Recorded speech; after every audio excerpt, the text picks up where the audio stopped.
The heavy, rhythmic thrum of a heavy freighter breaking atmospheric drag vibrated through the floorboards of the dockside diner, rattling the silverware on table 4. It was 9 o'clock in the evening, the peak of the dinner rush in New Carthage, and the air was thick with the scent of synthetic frying oil ozone from the docking bays, and the distinct metallic tang of exhaust that clung to every patron who walked through the door. Caleb Ward balanced a tray, loaded with 3 plates of protein mash and a pitcher of recycled water on one hand, weaving through the crowded room with the unconscious grace of a dancer. He sidestepped a drunk pilot from the lunar run, ducked under the swinging arm of a dock loader, telling a tall tale, and deposited the tray at table 6 without spilling a drop. "You show off," a voice chirped from behind the counter. Caleb turned to see Nate Rivera, his best friend and co-worker, wiping down a mug with a rag that had seen better days. Nate was grinning, his dark hair a mess of curls that defied gravity. "It is not showing off, Nate. It is called doing the job," Caleb replied, wiping his hands on his apron. "No, doing the job is getting the food there," Nate countered, leaning over the counter. "What you do is performative art. Seriously, man, you move like you have eyes in the back of your head. Must be the genes. The son of the great Aaron Ward, right hand you a tray, you are steady as a rock. Hand you a pulse rifle, you would probably drop it." Caleb's smile tightened just a fraction at the corners. "I prefer the tray. It pays better. Well, marginally better." "Does it?" Nate snorted. "Last I checked, the tips here barely cover the rent on a sleep pod. Speaking of, how is the old man?" The question was casual, but Caleb felt the weight of it settle in his chest. "He is holding on," Caleb said, his voice lowering, so the customers nearby would not overhear. "The night terrors were bad last night. He woke up shouting about the siege of Antares again. I had to sit with him until 4 in the morning to calm him down." Nate's expression softened, the humor vanishing. "Rough. He is still refusing the memory suppression therapy. He says forgetting would be an insult to the ones who did not make it back," Caleb said, looking out the grease-stained window toward the towering launch gantries of the spaceport. "He wants to remember the war. I just wish the war would stop remembering him." "Table 9 is waving," Nate said, nudging Caleb's shoulder gently. "Go. Make that money." Caleb nodded and pushed back into the fray. He moved through the noise, but his mind was elsewhere. He hated the violence that had broken his father. Aaron Ward had been a hero, a decorated soldier who had fought in the first contact wars, but the man who came back was a ghost haunting his own life. Caleb had sworn a long time ago that he would never pick up a gun. He would not be a soldier. He would be invisible. He would survive by being ordinary. 2 hours later, Caleb clocked out. The city of New Carthage at night was a chaotic tapestry of neon blues and industrial grays. It was a port city, in every sense transient, dirty, and alive. He pulled his collar up against the stinging drizzle that fell from the upper atmospheric scrubbers and headed toward the delivery district. He had a few packages to drop off for extra credits. The rent was due in 3 days, and his landlord did not accept excuses. His route took him past the perimeter of the Movari temporary settlement. Temporary was a polite bureaucratic lie. The Movari refugees had been there for 5 years, ever since their home system was ravaged by the civil war that the Earth Federation had clumsily intervened in.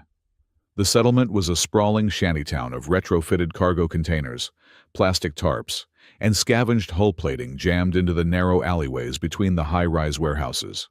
As Caleb walked along the perimeter fence, he saw the flickering lights of cooking fires inside.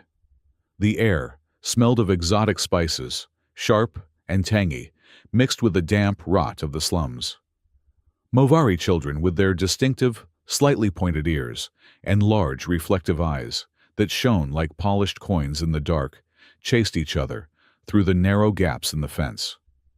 A group of human dock workers was walking a few meters ahead of Caleb, their voices loud and slurred with cheap alcohol. "Look at them," one of the men spat, gesturing at a Movari woman hanging laundry on a line strung between two rusted pipes. Living off our taxes, taking up space. Why don't they go back to their rock? Government says it is humanitarian aid, another man sneered. I say it is an invasion in slow motion. First they take the docks, then they take the jobs. Caleb kept his head down, clutching his delivery bag strapped tighter. He wanted to say something. He wanted to tell them that the Movari had built half the new orbital elevators for minimum wage, that they were not taking anything that wasn't given begrudgingly. But he stayed silent. Conflict attracted attention. Attention brought trouble. He turned a corner, hoping to leave the negativity behind, but the city had other plans. In the shadow of a decommissioned thruster assembly, 3 human teenagers had cornered a small figure. It was a Movari child, maybe 7 or 8 years old by human standards, clutching a bag of scrap metal. "What do you have there, stray?" the tallest of the teens demanded, shoving the child's shoulder. "Stealing copper from the yards." The child hissed a low, guttural sound inherent to their species' ears, flattening against their skull. "No steal. Scavenge. Allowed." "I don't think so," the teen laughed, kicking the bag out of the child's hand. Metal clattered across the wet pavement. "I think you need to pay a toll for walking on human streets." Caleb stopped. His heart hammered a painful rhythm against his ribs. "Walk away," his survival instinct whispered. "Not your fight." Then he thought of his father shaking in the dark, crying out for soldiers he couldn't save. Caleb let out a long, resigned sigh and adjusted his face into a mask of easygoing confusion. He stepped out of the shadows. "Hey, there you are!" Caleb shouted, his voice booming with forced cheerfulness. He strode right past the stunned teenagers and grabbed the Movari child's hand. "I have been looking everywhere for you, kid. Your aunt is going to kill me." The teenagers blinked, confused by the sudden intrusion. "Who are you?" the leader asked, stepping back. "Me, I am the guy who is late for dinner because this one," Caleb gestured to the trembling alien child, "decided to go on an adventure." He looked down at the kid whose eyes were wide with terror. "Come on. We are going home." "Wait a minute," the teen said, his eyes narrowing. "You're human. That's a stray. You ain't related." Caleb turned, his expression hardening, just enough to show he wasn't afraid, though his knees felt like water. "Kid's adopted. You got a problem with paperwork, or can we go?" He didn't wait for an answer. He pulled the child along, walking briskly, until they were 2 blocks away and well into the brightly lit market district. Only then did he let go. The child stared up at him, rubbing their wrist. "Why?" the child asked in broken common. "Because I didn't want to see you get beat up," Caleb muttered. He reached into his delivery bag and pulled out his own dinner, a wrapped synth beef sandwich he had saved from the diner. He tore it in half. "Here. It is not great, but it is warm." The child took it, sniffing it suspiciously before taking a ravenous bite. A soft sound came from the shadows of a dumpster. A scruffy, one-eared cat, the unofficial mascot of the sector, limped out. Caleb smiled, a genuine one this time. He tossed the rest of his half of the sandwich to the cat. "There you go, Buster. Don't say I never gave you anything." The Movari child watched him feed the animal, then looked at the sandwich, then back at Caleb. "You weird human." "Tell me about it," Caleb said. "Go home, kid. Stay off the main avenues tonight." Caleb returned to the diner for a double shift the next evening. The atmosphere was charged, buzzing with static tension. The news screens mounted above the bar were looping the same headline, "Peace Treaty Imminent. Princess Solara to lead procession." "More like a target practice procession," a customer grumbled over his beer. "Iron Dawn is threatening to disrupt it. Says Earth is for Earthlings." Caleb was wiping down table 4 when the door chimed. A group entered, looking conspicuously inconspicuous. 4 large men in ill-fitting civilian clothes formed a loose perimeter around a young woman. She was Movari, but she didn't look like the refugees in the settlement. Her clothes were simple but tailored from high-quality fabric. Her fur a soft downy layer on her cheeks, and ears was groomed to perfection. But it was her eyes that caught Caleb's attention.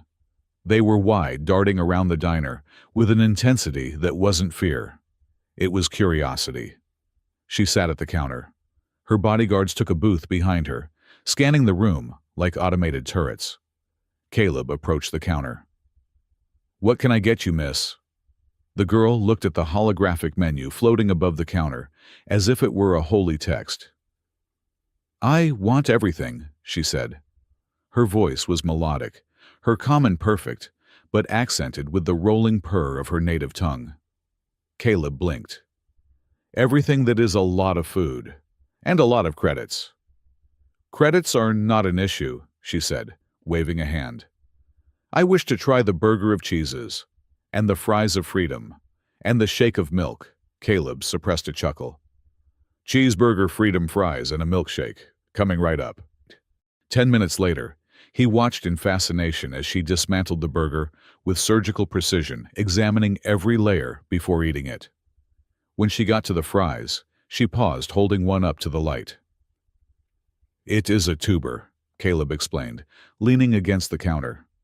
"Fried in oil, salted. Dip it in the red stuff." She dipped 8, and her eyes widened to the size of saucers. "By the great star," she whispered. "This is superior to all nutrient pastes." She ate with a ferocity that betrayed a hunger for sensation, not just calories. When she reached for the last fry, Caleb, acting on a mischievous impulse born of boredom, reached out and snagged it. "Tax," he said, popping it into his mouth. The bodyguards behind her half rose from their seats, hands going to their jackets. The girl froze, staring at Caleb. Then, she let out a sharp barking laugh. She waved her guards down. "You are bold human," she said, leaning forward, her slit pupils dilating. "No one takes food from a—" she stopped herself. "From a paying customer." "I am the waiter. I control the supply chain." Caleb grinned. "You want another basket?" "Yes," she demanded, slamming her hand on the counter. "2 baskets. And tell me, why is this place so loud and greasy?" "It is home," Caleb shrugged. "It is real, unlike the shiny stuff uptown." They talked for 20 minutes while Nate covered his tables. They argued about the nutritional value of grease, the aesthetics of neon, and why humans were so obsessed with caffeine. She was sharp funny, and surprisingly naive about how the world worked. When she left, flanked by her wall of muscle, she turned back at the door. "Thank you for the fries of freedom, Caleb Ward." Caleb froze. "I never told you my name," she tapped her ear. "You wear a name tag. Humans are so unobservant." Nate slid up beside him as the door closed. "Dude, that girl had high maintenance written all over her. And did you see her ears, Movari? But not slum Movari. That was fancy Movari." "She was just hungry," Caleb said, collecting the empty baskets. But he couldn't shake the feeling that he had just brushed against something dangerous. The next morning, the day of the grand procession, the sky was a bruised purple, heavy with pending rain. New Carthage was in a frenzy. The route from the spaceport to the governor's palace had been scrubbed clean. Holographic banners drifted in the air, projecting images of humans and Movari shaking hands. But just 2 streets over at the edge of the refugee sector, the reality was different. Caleb and Nate had wheeled a portable snack cart to the intersection of 4th and Main, right along the parade route. It was a prime spot. "Look at that," Caleb said, gesturing to the refugee camp. The city had erected massive temporary screens along the perimeter of the slums. The screens projected images of a lush forest, effectively hiding the rusted containers and poverty of the Movari settlement from the parade viewers. "Sweeping the dirt under a digital rug," Nate muttered, arranging bags of spicy chips. "Classic Governor Cole." "At least the kids are excited," Caleb noted. A group of Movari families had been allowed into a designated spectator pen near the front. They were dressed in their best clothes, ragged but clean tunics. Among them was the child Caleb had saved 2 nights ago, sitting on their father's shoulders, waving a small flag. Buy your snacks here, Nate bellowed. Cheaper than the concession stands tasty enough to make you forget your mortgage. The crowd thickened. Thousands of people lined the streets. There were humans cheering humans, holding protest signs that read, "Earth is full," and Movery crying tears of joy. The tension was palpable, a physical weight in the humid air. "Here they come," someone shouted. The roar of anti-grav engines filled the street. First came the police drones hovering like angry wasps. Then, the governor's limousine, black and armored. And then, the open-top float of the Movery delegation. Caleb stood on his tiptoes to see. Standing on the central podium of the float was the girl from the diner. She was transformed. She wore a ceremonial robe of shimmering white and gold fabric that seemed to flow like liquid metal. A diadem of intricate crystal rested on her forehead. She stood tall, regal, waving with a practiced elegance that hid the girl who had stuffed her face with French fries. "No way," Nate whispered, dropping a bag of chips. "No freaking way. You stole a fry from Princess Solara." "I guess I did," Caleb stammered, his face heating up. Surrounding the princess were 6 women in terrifyingly sleek armor.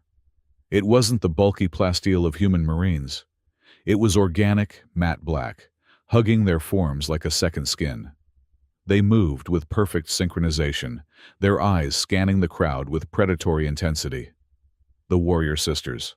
Caleb had heard stories about them from his father, elite guards, lethal, bonded to the royal line. One of them, a tall warrior with a scar running through her left eyebrow, seemed to look right through Caleb. Her gaze was cold, assessing, dismissing him as a threat in a microsecond. As the float passed their position, Princess Solara turned. Her eyes swept over the snack cart. She paused. A tiny, almost imperceptible smile tugged at her lips. She raised a hand and tapped her ear, a mimicry of her gesture from the night before. "I see you." Caleb couldn't help it. He grinned back. And then the world exploded. It wasn't a bomb.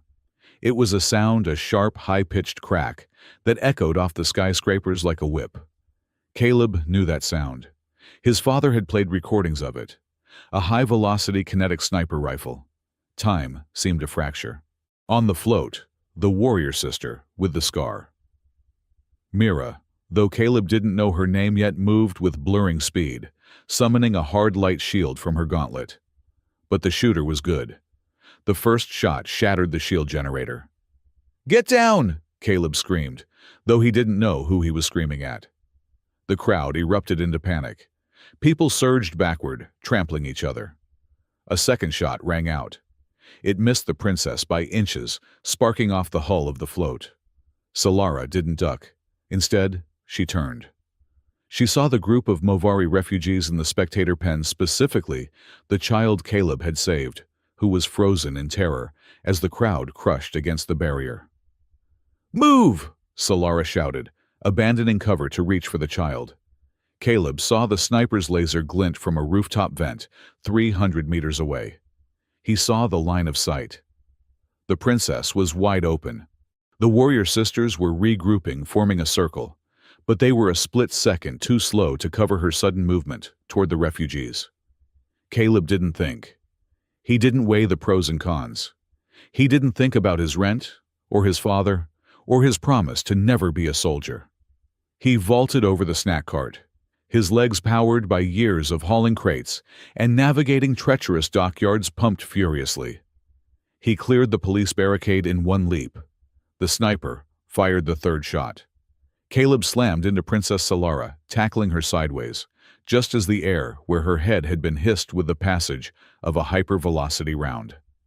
They hit the deck of the float hard. Caleb rolled, covering her body with his own, shielding her and the Movari child she had reached for. He felt a massive sledgehammer blow to his back. It didn't hurt at first. It just felt like the breath had been knocked out of him by a giant fist. He gasped, his vision swimming. "Human." Solara's voice was trembling beneath him. "Stay down," Caleb wheezed. Another impact. This one hit his shoulder, spinning him around. He collapsed onto the metallic floor of the float. The world went mute. The screaming of the crowd sounded like it was coming from underwater. Above him, the sky was a blur of gray clouds and flashing drone lights. Then, a face blocked out the sky. It was the warrior sister with the scar. Her helmet was retracted. Her face was a mask of fury and confusion. She looked at Caleb, then at the princess, who was unharmed, clutching the crying refugee child. "He took the round," Solara whispered, her hands covered in Caleb's blood. It was bright red stark against her white robes. "Mira, he saved us." Caleb tried to speak, to make a joke, maybe ask if his snack cart was okay, but blood bubbled up in his throat. He coughed a wet, rattling sound. The warrior sister. Mira knelt beside him. She didn't look at his face. She looked at his chest. The armor-piercing round had gone through his back and shattered against the floor, but the shockwave had destroyed him internally. "He is dying," Mira said. Her voice was clinical, but her eyes were wide. "Save him," Solara commanded, her voice cracking with a royal authority that brooked no argument. "Use the protocol. Mira, do it." "Highness, the protocol is for sisters. For the bonded. A human male, it could kill him faster. It is forbidden." "He took a bullet for the bloodline," Solara screamed. "Do it!" Caleb's vision was tunneling. The edges of the world were turning black.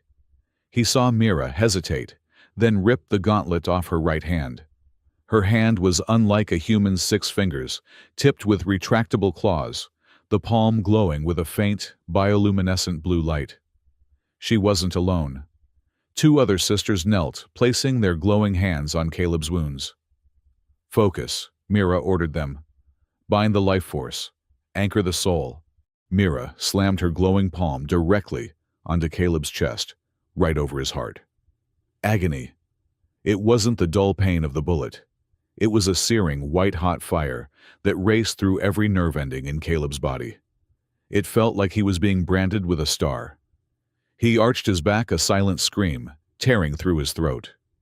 He saw the light from their hands sinking into his skin. The blue luminescence turned gold, then a deep, burning violet. It swirled, coalescing into a shape on his chest, a stylized, geometric paw print. "The mark," Mira whispered, her voice sounding far away. "It is accepting him." "Impossible," another sister hissed. Caleb's senses were overloading. He could smell the ozone of the sister's energy. He could hear the heartbeat of the princess next to him, not the sound, but the rhythm of it thumping in his own head. "Stay with us, human," Mira growled, her face inches from his. Her eyes were glowing now, fully reflective. "Do not dare die on me now. The mark has chosen." Voices argued in the background. "Get that human off the royal transport," a human security officer shouted. "Back away," Mira snarled, a sound that was more beast than woman. "He is under Movari protection now. He is a citizen of New Carthage. You can't just take him." "Ambassador Shea, tell them," Solara cried. Caleb felt himself being lifted. The gravity seemed to vanish. He was floating. The pain was receding into a cold, numb void. The last thing he saw before the darkness took him completely was the face of the refugee child he had saved, peeking over the edge of the float, and Mira's hand on his chest, where the glowing violet paw print pulsed in time with his fading heart. "I am sorry, Dad," Caleb thought as the blackness swallowed him. "I guess I got involved after all." The transition from the void to consciousness was not sudden. It was a slow, warm drift, like floating in a pool of heated mercury. Caleb Ward opened his eyes, expecting the harsh fluorescent glare of a New Carthage hospital, or the peeling paint of his apartment ceiling. Instead, he stared up at a vaulted ceiling composed of a soft, pearlescent material that seemed to breathe, shifting its hue from pale lavender to a soothing cream color. He tried to sit up, expecting pain. He expected his back to scream, his chest to feel like crushed gravel. Memories of the impact on the parade float were fragmented but violent. Yet there was no pain. There was only a strange humming vibration deep within his sternum, like a second heartbeat syncing with his own. Caleb pushed himself upright. He was lying on a bed that molded perfectly to his form, suspended in the center of a circular room. To his right, a massive curved viewport offered a view that stole the breath from his lungs. Earth hung in the void, a marble of blue and white, vast and terrifyingly beautiful. He was in orbit. "Okay," Caleb whispered, his voice raspy. "Not the diner. Definitely not the diner." He swung his legs over the edge of the bed. He was wearing a loose-fitting tunic of gray fabric, softer than cotton. He looked around for a clock, a calendar, anything to anchor him in time. A holographic panel flickered to life on the far wall, likely triggered by his movement. It was a news feed from New Carthage. The volume was low, but the images were unmistakable. Caleb's stomach twisted. The screen showed the Movari refugee settlement, his neighbors. But the makeshift fences were gone, replaced by heavy concrete barriers and energy pylons. Armored transport vehicles painted with the insignia of the New Carthage Security Force blocked the main thoroughfares. He saw drones hovering low, their scanners sweeping over lines of Movari refugees who were being herded toward checkpoints. The headline scrolled across the bottom in bold red letters: "Security, crackdown following assassination attempt. Sector 4, quarantined." "They are blaming them," Caleb muttered, his hands gripping the edge of the bed. "They got shot at, and they are the ones getting locked up." A wave of guilt washed over him, colder than the vacuum outside. He was here safe, floating in a climate-controlled bubble on an advanced alien ship, while the people he had tried to help, the kids he had given sandwiches to, were being treated like criminals. He felt like a coward. He felt like he had abandoned the line. He stood up, intending to find a door, to find someone who could explain. As he moved, the tunic shifted, exposing his chest. Caleb froze. He walked toward a reflective surface on the wall. He pulled the collar of the tunic down. Over his heart, etched into his skin, not with ink, but with a bioluminescent violet light, was a mark. It was the stylized print of a feline paw, geometric and sharp, pulsating with a rhythm that matched the humming in his chest. It felt warm to the touch, alive, as if something ancient had burrowed under his ribcage and decided to nap there. "What did you do to me?" he whispered to his reflection. The door to the room hissed open. 3 figures entered. 2 were Movari medical personnel, wearing pristine white robes and carrying datapads. The third was Ambassador Shea, the elderly Movari diplomat Caleb had seen on the news, looking grave. And behind him was Mira. The warrior sister was not wearing her helmet. Her face was striking angular, with high cheekbones and eyes the color of polished amber. A scar cut through her left eyebrow, giving her a perpetual expression of skepticism. She looked exhausted, her posture rigid. When they saw Caleb standing looking at the mark on his chest, the room went dead silent. The taller medical officer hissed something to the ambassador. It was a series of guttural clicks and melodic purrs, the native tongue of the Movari. Caleb had heard it spoken in the settlement, but he had never understood more than a few swear words. But as the officer spoke, a strange sensation prickled behind Caleb's eyes. The sounds didn't just hit his ears. They rearranged themselves in his brain. Impossible. The bioresonance is 100%. It should have burned his nervous system to ash, the doctor had said. The sisters' bond is not for males. It is not for humans. "This is an aberration," the second doctor replied, their voice laced with fear. Ambassador Shea raised a hand. "Aberration or not," the protocol completed. "If we try to remove it, we kill him. And if we kill him, we violate the life debt owed to him by the princess." Caleb blinked. He looked at them, confused. "I am standing right here," he said. The group jumped. They had been speaking their native tongue. You are awake," Ambassador Shea said, switching to common, his accent thick. "Mr. Ward, we were not expecting you to be mobile so soon." "I feel fine," Caleb said, pulling his tunic close to hide the glowing mark. "Better than fine, actually. Which is weird, considering I caught a sniper round with my back." He looked at the doctors. What were you saying about my nervous system burning to ash? The doctors exchanged a look of pure terror. You understood, Mira stepped forward, her amber eyes narrowing. You understood what he said. Caleb paused. He realized what had happened. I don't know.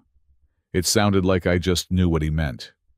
Mira strode across the room, invading his personal space. She was tall, looming over him. She grabbed his chin and tilted his head, staring into his eyes. The mark does not just bind the body, Shay. It binds the mind to the collective. He is accessing the linguistic matrix. That is impossible for a non-initiate, one of the doctors protested. Hey, Caleb pulled away, batting Mira's hand aside. Personal space. And I am not an initiate or an aberration. I am a waiter. I serve burgers. Can someone please tell me why I have a glowing nightlight on my chest? Ambassador Shay sighed a sound that carried the weight of worlds. Mr. Ward, when you intercepted the projectile, meant for Her Highness, you suffered fatal trauma. Your spine was severed. Your internal organs were ruptured. You were dead. Caleb went cold. Dead. Mira and her sisters invoked the Guardian Protocol, Shay continued. It is a transfer of bioenergy, meant to stabilize a fallen warrior sister, until she can be put into a stasis tank. It utilizes a symbiotic nanolattice, what you see as the mark. It has never been used on a human. We expected it to fail. We expected it to kill you. But it didn't, Mira said, her voice quiet and tense. It adapted.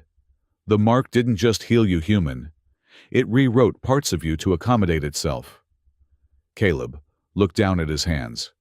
They looked the same, but they felt different. Stronger, more steady. So I am what an experiment. You are a complication, Mira said bluntly. But you are also alive. Which is more than I can say for my reputation. Caleb laughed, a short, sharp sound. Sorry about your reputation. I was just trying to stop a kid from getting shot. He looked back at the screen, at the images of the crackdown. Speaking of which, I need to go back. You cannot go back, Shay said gently. Down there, you are a political flashpoint. Half the city thinks you are a hero. The other half, Governor Cole's supporters, think you are a Movari agent, planted to stage the attack. If you return to New Carthage now, the Iron Dawn will finish what that sniper started. So I just sit here, Caleb gestured at the luxury of the room, while my neighbors get rounded up because I saved your princess. You sit here, Mira said, stepping between him and the door, because you currently possess the strength of a warrior sister, but the coordination of a newborn kitten. If you try to fight now, you will trip over your own feet and break a wall. Later that afternoon, the door chimed again. This time, it was just one visitor. Princess Solara slipped into the room. She wasn't wearing the regal flowing robes from the parade. She wore a simple flight suit, oversized and comfortable. She looked smaller than she had on the float, more like the teenager who had raided his kitchen. She stood by the door, wringing her hands. Can I come in? Mira is standing guard outside like a statue. She scares me sometimes. Caleb smiled, sitting on the edge of the bed. She scares me all the time. Come in. Solara walked over and sat in the chair opposite him.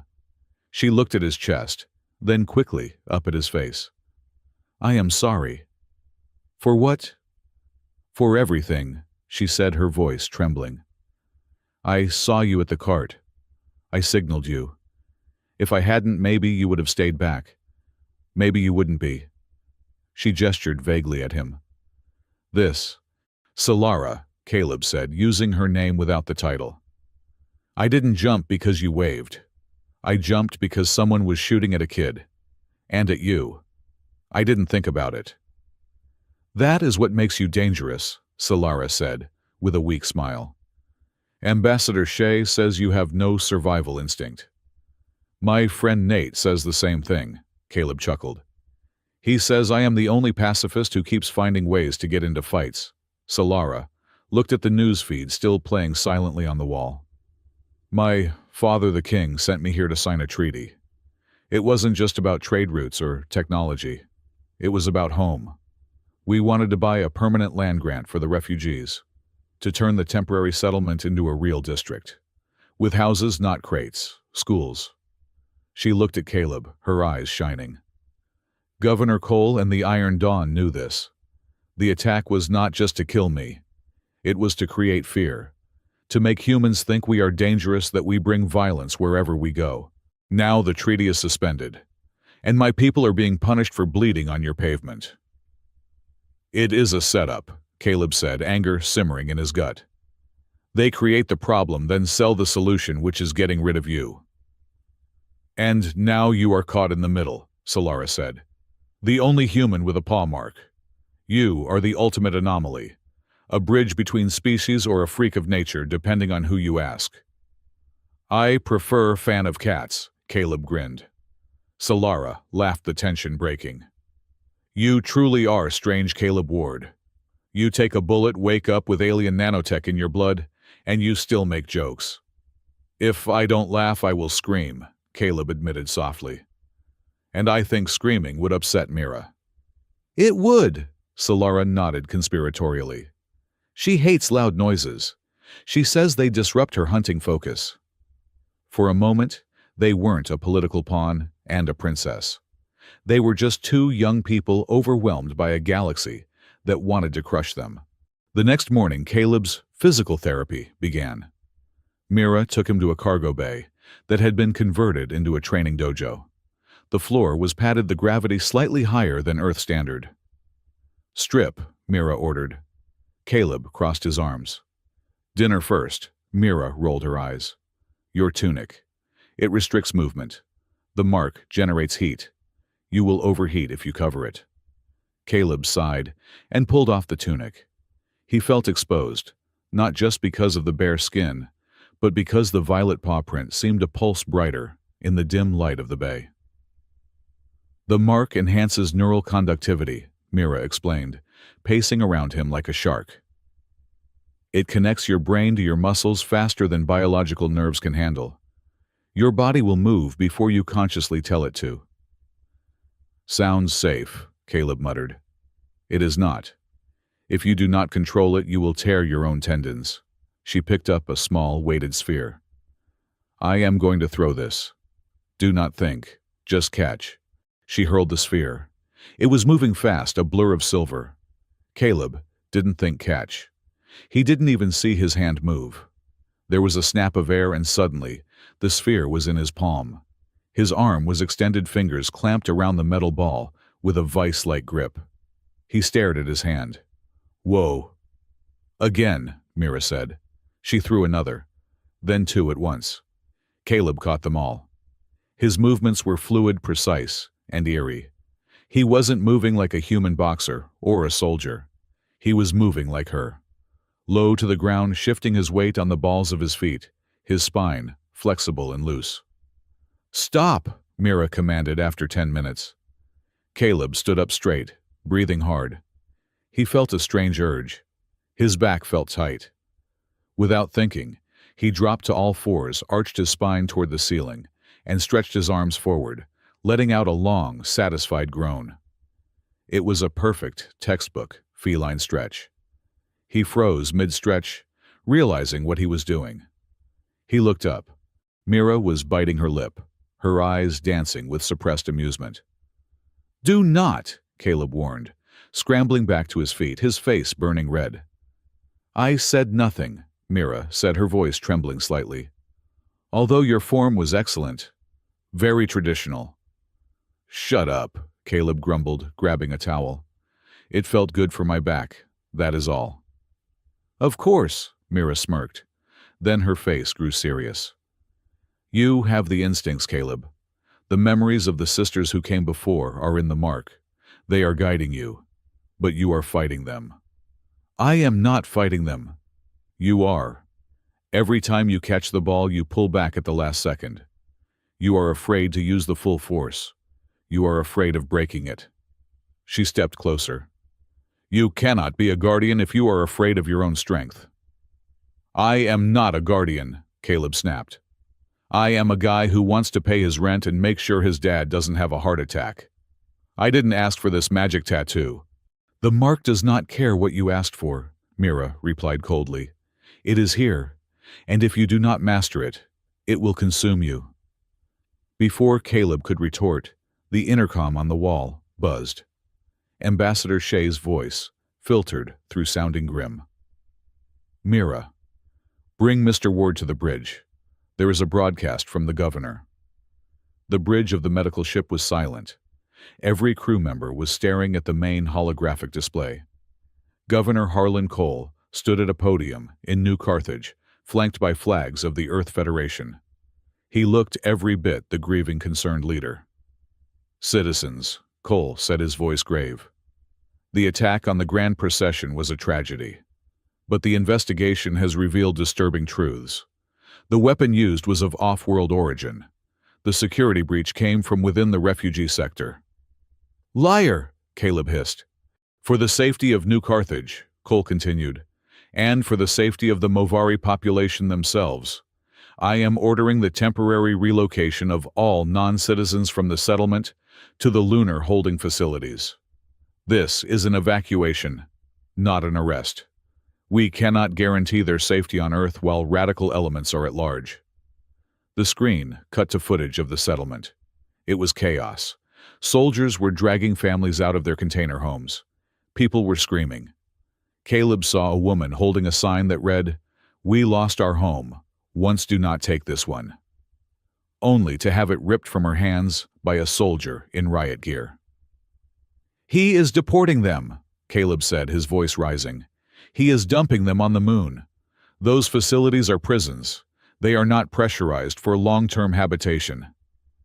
"It is a purge," Shea said quietly. "He is using the attack as an excuse to cleanse the city." Caleb slammed his fist into the bulkhead wall. Clang. The metal dented. A deep, concave depression, the size of a dinner plate, appeared in the solid steel. Crew members jumped. Mira looked at the dent, then at Caleb. "I have to go down there," Caleb said, turning to Shea. "I can stop this. If I show them I am alive, if I show them the mark." "If you go down there, Cole will dissect you," Shea said. "He will claim the mark is a biological weapon. It will validate every lie he is telling." "So we do nothing," Caleb shouted. "We just watch." Suddenly, a red alert klaxon blared through the ship. Alert. Hull breach detected in the lower docking bay. Pressure dropping. "What is happening?" Mira barked into her comms. "It is the transfer shuttle," a frantic voice replied. "Transport 7. It just docked with a load of medical evacuees from the surface, mostly children. The locking mechanism malfunctioned.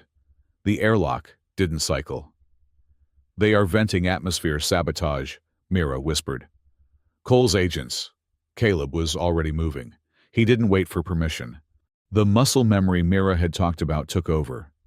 He knew the layout of the ship not because he had studied it, but because the mark knew the flow of the vessel. "Caleb, wait!" Mira shouted, sprinting after him. They reached the lower deck in seconds. The corridor to the docking bay was filled with smoke and the screaming of alarms. A heavy blast door was sealed shut. Through the thick, reinforced glass, Caleb could see the shuttle's airlock. It was misaligned. Atmosphere was hissing out into the vacuum. Inside the shuttle, small faces were pressed against the glass mouths open in silent screams. "The hydraulics are jammed," a crewman shouted, pulling at a manual override lever that wouldn't budge. "We can't get the seal open to get them out." "Move!" Caleb roared. He shoved the crewman aside. He grabbed the manual override wheel of the blast door. It was solid plasteel, designed to be turned by hydraulic assist, which was dead. "It is too heavy!" Mira yelled, grabbing the other side. "We need a jack."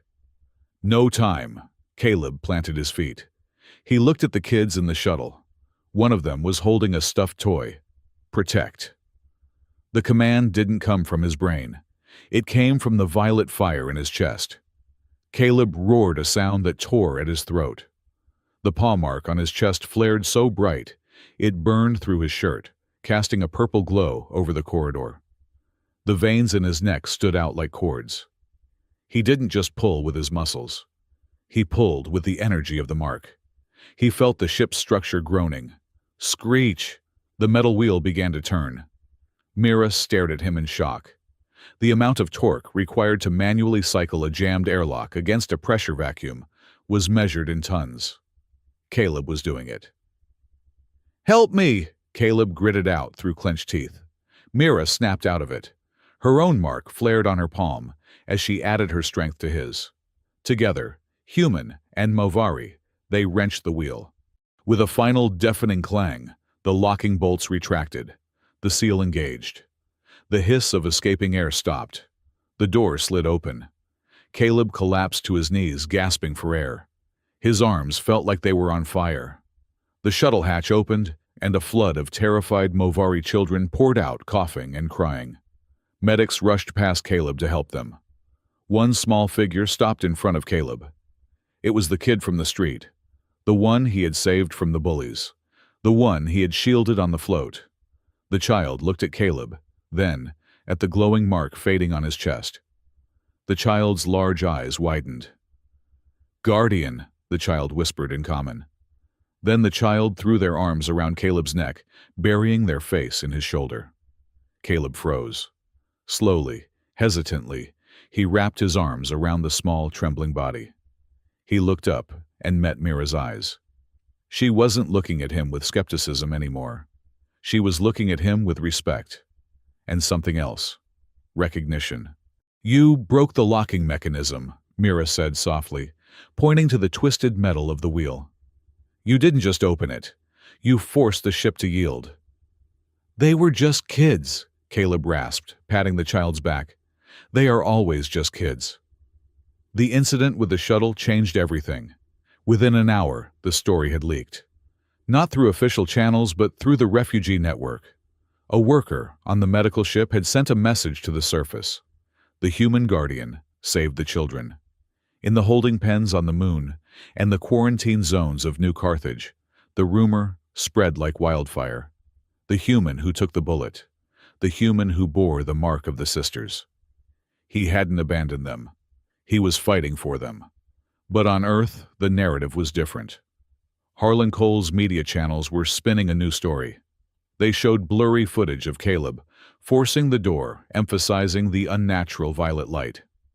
"Biological threat," the Chirons read. "Has Caleb Ward been compromised by alien weaponry? Is he still human ambassador?" Shay called a meeting in the ship's strategy room. Solara, Mira, and Caleb were present. "We have a choice," Shay said, projecting a star map. "We can stay in orbit and wait for the Federation to revoke our diplomatic immunity. Or we can leave." "Leave?" Caleb asked. "Run away." "Relocate," Shay corrected. "To Celestial Harbor.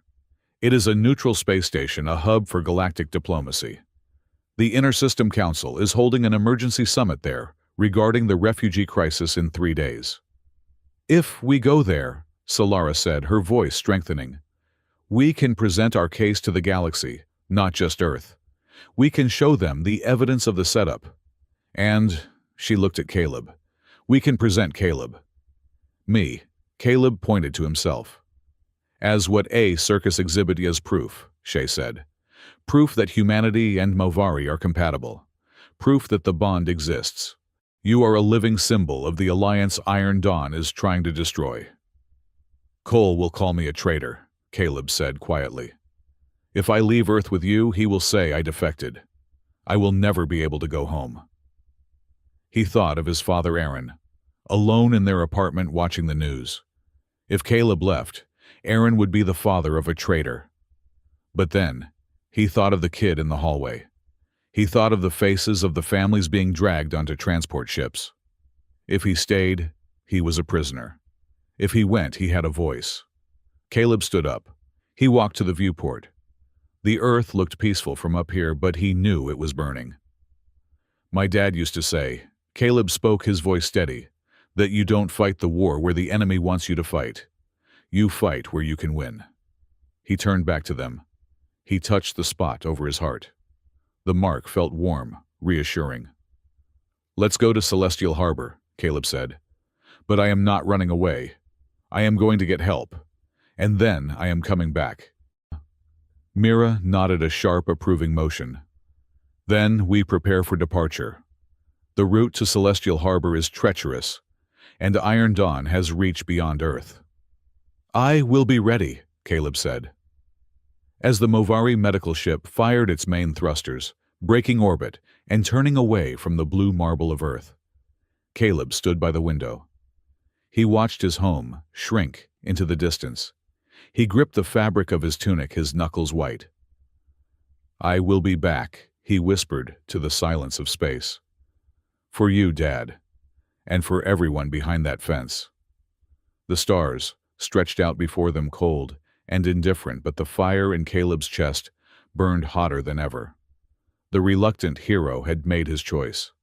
Celestial Harbor hung in the void like a chandelier made of diamonds and durasteel, suspended against the backdrop of a nebula that looked like a bruised thumb. It was a masterpiece of interspecies engineering, a place where gravity was a suggestion and commerce was the religion. The upper decks were a gleaming sprawl of diplomatic suites, arboretums, and zero-gravity ballrooms. But Caleb Ward was not interested in the view from the top. 2 days after arriving, while the diplomats argued over hors d'oeuvres, Caleb found himself on Deck 42, the designated temporary transit zone. It was a polite euphemism for a refugee camp in space. The air here smelled of recycled oxygen and too many bodies in too small a space. The corridors were lined with makeshift partitions made of shipping blankets. Caleb sat on a crate of protein bars, watching a group of Movari children play a game that involved tossing a glowing magnetic disc. He held a small, battered toy, a model of an old Earth freighter that a shy toddler had shoved into his hand 5 minutes ago. "You look like you are plotting a jailbreak," a voice said. Caleb looked up. Nate Rivera was leaning against a bulkhead, wearing a visitor's pass that he had definitely laminated himself. Nate had been flown up as a witness for the upcoming hearing, but so far he had mostly spent his time raiding the complimentary buffets on the upper levels. "I am not plotting," Caleb said, handing the toy back to the toddler, who giggled and scampered off. "I am just looking." "Looking at what?" Nate asked, his tone losing its usual jest. "At their eyes, Nate." Caleb gestured vaguely to the families huddled in the corridor. "Look at them. They know who I am. They saw the news about the shuttle rescue. But they are scared. They look at me like I am going to disappear. Like I am just another human who is going to make a promise and then vanish when the politics get heavy." An older Movari woman, her fur graying at the muzzle, caught Caleb's eye. She didn't smile. She just nodded a slow, solemn dip of her head before turning back to a pot of heating nutrient broth. "They are waiting to be disappointed," Caleb whispered. "Because that is what usually happens." "Well," Nate clapped a hand on Caleb's shoulder. "Good thing you are terrible at doing what you were supposed to do. You are the guy who intercepted a sniper bullet, remember? You are allergic to common sense." "Mr. Ward," a sharp voice cut through the noise of the deck. Mira stood at the airlock junction. She wore a training bodysuit that looked like it was woven from liquid shadow. Her expression was as always unreadable. "Training rotation in 15 minutes, she said. "The sisters are waiting, and bring your friend. He needs to see that this is not a vacation." Nate saluted mockingly. "Aye, aye, scary lady." The training deck was a spherical chamber where gravity could be manipulated by the square meter. 1 second the floor was down, the next it was the wall. Caleb stood in the center, breathing hard. Sweat dripped from his nose. "Again!" Mira commanded. She lunged. She moved faster than a human eye could track a blur of motion. But Caleb's chest burned with violet fire. The paw mark flared. His perception shifted. Time seemed to dilute, slowing down just enough for him to see the trajectory of her strike. He didn't block. He flowed. He pivoted on his left heel, ducking under her high kick, and used her own momentum to guide her past him. It was a soft redirection, a dance step, rather than a combat maneuver. Mira landed on the wall, sticking to it with magnetic boots, and pushed off instantly for a second pass. "Stop dancing!" she shouted. "Strike me! You have the opening!" Caleb parried her fist, absorbing the impact with his forearm, and swept her leg, but instead of letting her crash to the deck, he caught her arm and steadied her. "I am not trying to hurt you," Caleb panted. Mira wrenched her arm away, her eyes flashing with frustration. "That is your weakness. If I were Iron Dawn, I would have a knife in your ribs right now.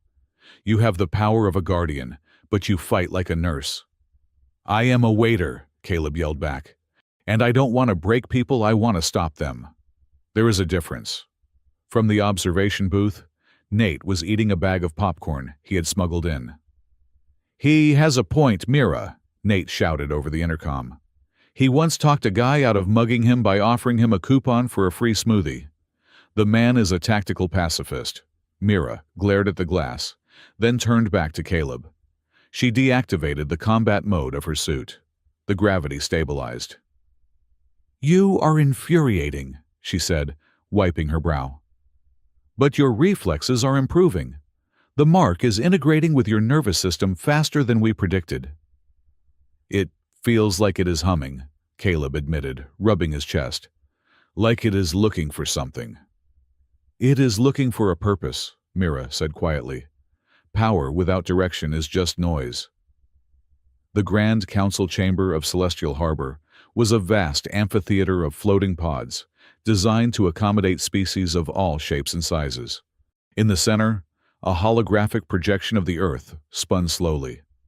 Caleb sat in the back row of the observation gallery, flanked by Mira and Solara. He felt small. Down in the central pit, Harlan Cole was speaking. The governor of New Carthage looked distinguished in his dark suit, his voice projected to every corner of the room. "We must be pragmatic," Cole said, his tone dripping with false reason. "The presence of the Movari refugees in New Carthage has destabilized the region. The recent violence proves that two species cannot coexist in such proximity without friction. For their own safety and ours, I propose the relocation initiative." "Relocation to where?" a representative from the Movari High Council asked. "To the mineral mines of Theta 9 to the barren moons." "To secure facilities," Cole replied smoothly. "Where they can be processed, vetted. We must protect our own citizens first. That is the duty of any government. We cannot set ourselves on fire to keep others warm." Caleb gripped the railing of his pod. "He is talking about them like they are nuclear waste," he hissed to Solara. "He is winning the room," Solara whispered back, her face pale. "Fear is a very convincing argument." "We have to say something," Caleb stood up. "Sit down," Mira pulled him back. "You are not a delegate. If you speak out of turn, they will eject you. Wait for our turn." Caleb sat, but his blood was boiling. He listened as delegate after delegate nodded along with Cole. The logic of safety first was seductive. It masked the cruelty of exclusion behind the mask of responsibility. After the session, the station cycled to its night cycle. The lights dimmed to a soft amber. Caleb found Mira on the observation deck, staring out at the stars. She didn't look like a warrior now. She looked tired. Her shoulders, usually squared and tense, were slumped. "My family lived in a city called Ethelgard," Mira said, not turning around. "Before the war, it was beautiful. We had singing towers that caught the wind." Caleb moved to stand beside her. "What happened?" "The bombardment," she said. "We fled. We spent 3 years on a transport ship drifting between systems. Every planet we approached turned us away. They said they didn't have the resources. They said we were a security risk. I watched my younger brother die of a fever that could have been cured with a single dose of medicine because a port authority refused to let us dock." She turned to Caleb, her amber eyes shimmering with unshed tears. "That is why I became a warrior sister. I swore I would never be helpless again. I swore I would be the shield." Caleb nodded slowly.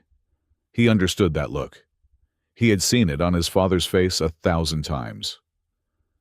My dad, Caleb said softly, came back from the war, but he never really came back. He sat in his chair staring at the wall, jumping at loud noises. He told me once that the worst part wasn't the fighting. It was the orders. Being told to leave people behind because they weren't the mission objective. He hated himself for obeying. Caleb looked at his hands that were now stronger, faster, marked by alien magic. I promised myself I wouldn't be him, Caleb said. I wouldn't carry a gun. I wouldn't take orders that made me hate myself. I would keep my choice. He looked at Mira. That is why I can't just fight the way you want me to. If I start treating people like targets, I lose the only thing that is actually mine. Mira looked at him for a long moment. Then slowly, she reached out and touched the center of his chest, right over the paw mark. You are a strange creature, Caleb Ward, she whispered. You have the heart of a guardian but the stubbornness of a rock. The air between them felt charged electric. It wasn't just the mark resonating.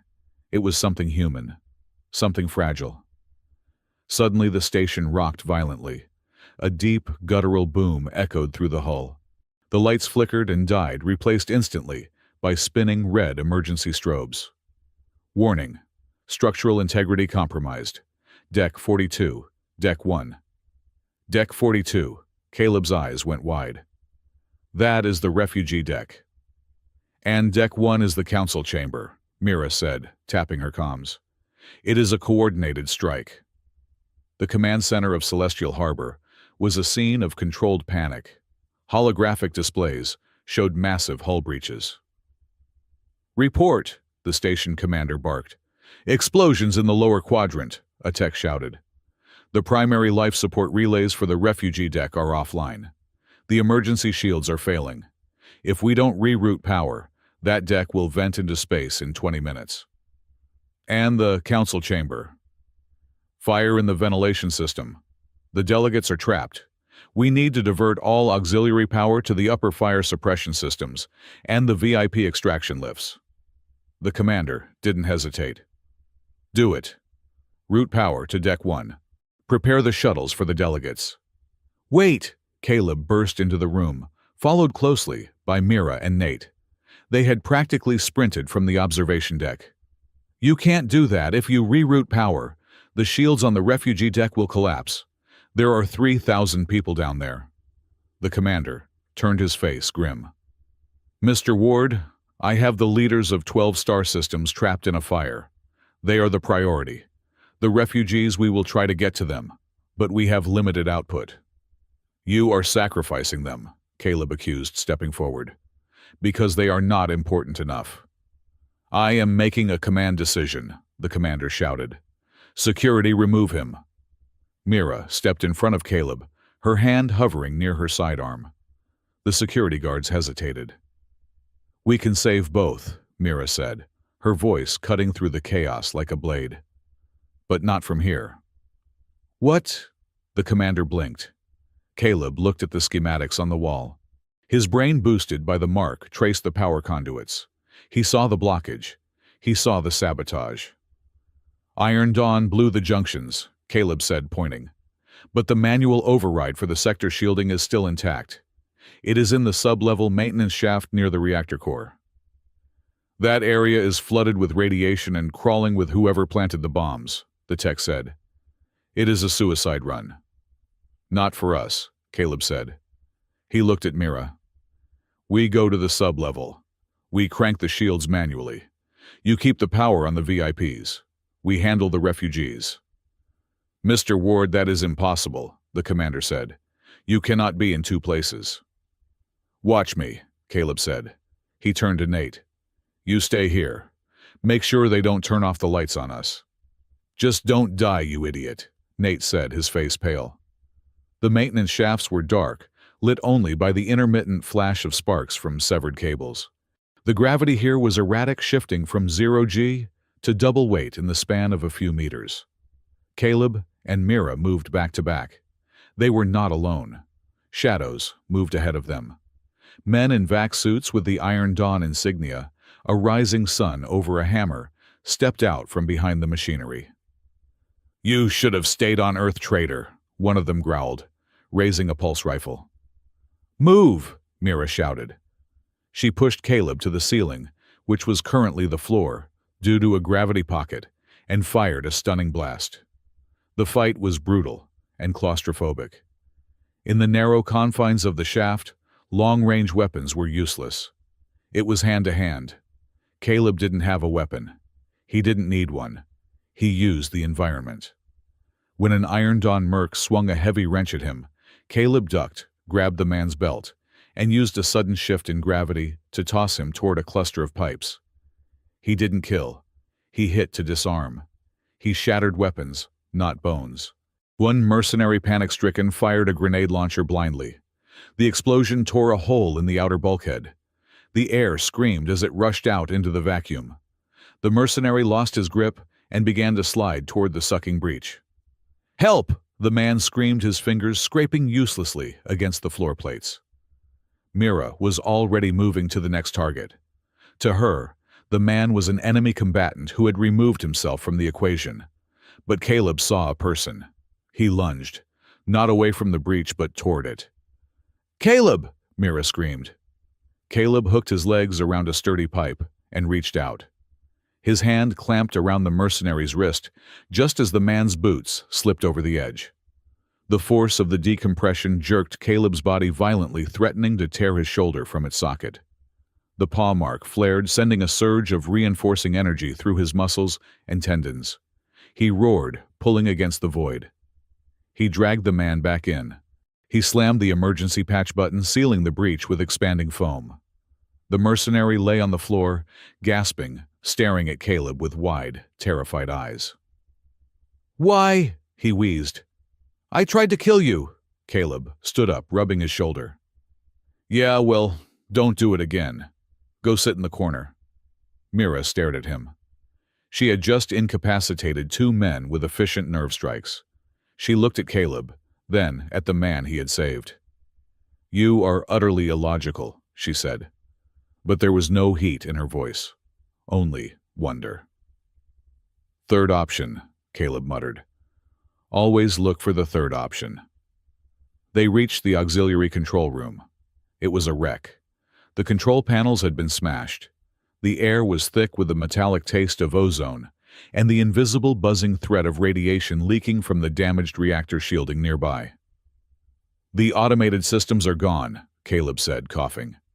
"We have to use the manual lever to engage the magnetic lock for the refugee deck's shields." He pointed to a massive yellow lever set into the floor. A thick cable sparked violently next to it, arcing electricity across the handle.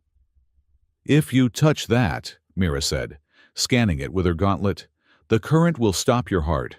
And the radiation levels, Caleb, we cannot stay here." "If we don't," Caleb said, looking at a monitor that showed the shield integrity of the refugee deck dropping to 5%, 3,000 people die, including the kids. He didn't hesitate. He stepped forward. "Wait," Mira grabbed his arm. "The mark. It can absorb energy, but only to a point. You cannot take this load alone." "I have to try." "No," Mira said. She stepped up beside him. She stripped off her gauntlet, exposing her hand. Her own mark, a smaller, intricate pattern on her palm, was glowing. "We do it together. The Guardian Protocol links us. We share the load." Caleb looked at her. "You could die." "I am a warrior sister," she said, a fierce smile touching her lips. "I am the shield. Remember." They both reached out. They grabbed the lever at the same time. Pain. It was not like the pain of the bullet. It was a white-hot current that bypassed the nerves and went straight to the soul. Electricity surged through them, arcing from the lever into their bodies. But the mark responded. On Caleb's chest, the violet paw print exploded with light. On Mira's hand, the amber light flared. The two energies met, swirled and fused. Caleb screamed. Mira screamed. But they didn't let go. In his mind, Caleb saw flashes of memory that weren't his. He saw a city of singing towers burning. He saw a little girl crying in a transport ship. He felt Mira's fear, her rage, and her desperate need to protect. And she felt him. She felt his reluctance, his gentle heart, his memory of the boy he saved in the alley, his love for his broken father. Push Caleb's thought slammed into her mind. Together, she answered. With a final earth-shattering effort, they threw their weight against the lever. Chunk. The mechanism locked into place. Through the floor, they felt the deep, resonant thrum of the station's heavy shield generators kicking online. On the monitor, the red bar of the refugee deck's integrity shot up. 10%, 50%, 100%. The electricity died down. Caleb and Mira collapsed onto the metal grating floor, their hands still clasped together, smoke rising from their uniforms. For a long minute, the only sound was their ragged breathing. "Did we?" Caleb wheezed, his vision blurry. "We did," Mira whispered. She squeezed his hand. Her fingers were trembling, but her grip was iron-strong. "They are safe." The aftermath was a blur of medical teams and damage control. The delegates were safe. The refugees were safe. The Iron Dawn saboteurs were in custody. But the political damage was done. 2 hours later, back in the medical bay of the Mulvery ship, Caleb sat on a biobed, while a medic treated the electrical burns on his hands. Mira sat on the adjacent bed, her arm in a sling. The newsfeed was playing. Harlan Cole was giving a press conference. He looked disheveled, soot on his cheek, a calculated look of a survivor. "This attack proves my point," Cole was saying. "The presence of the Movari drew this violence to Celestial Harbor. If they had not been here, our station would not have been targeted. While we are grateful for the intervention of certain individuals, we cannot ignore that their very existence provokes conflict." Caleb stared at the screen, disbelief washing over him. "He is spinning it.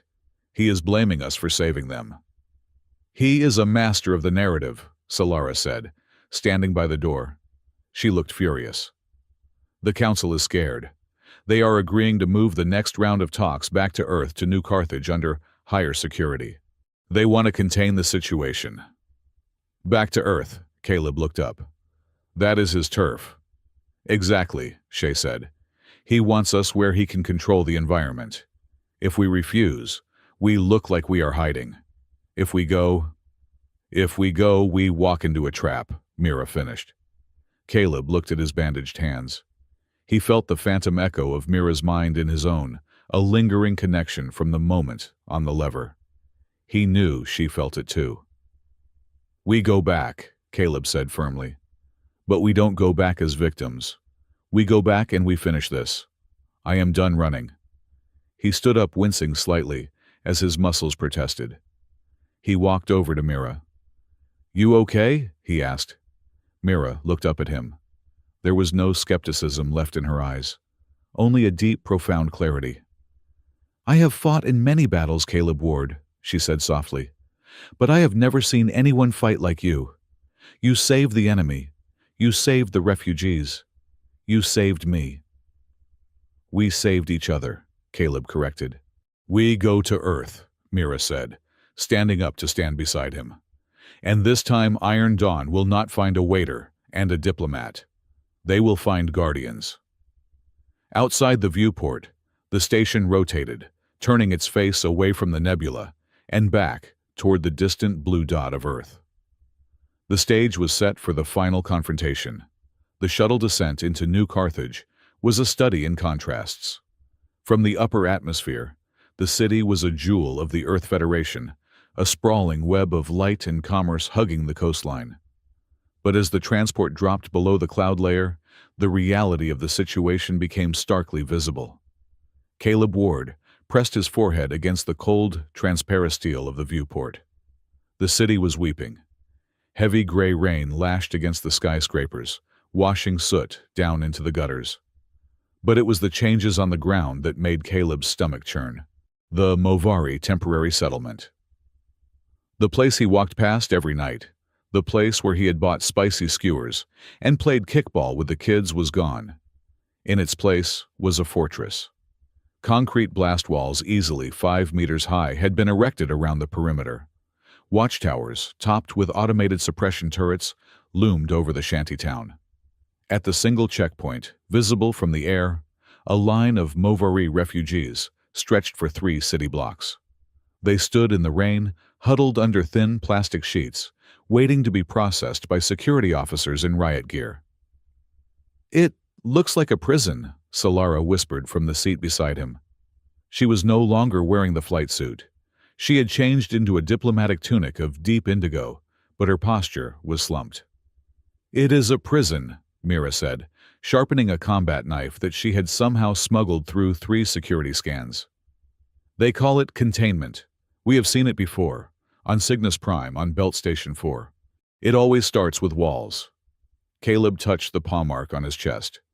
It throbbed with a dull, aching rhythm, reacting to his rising anger. "Not this time," he said.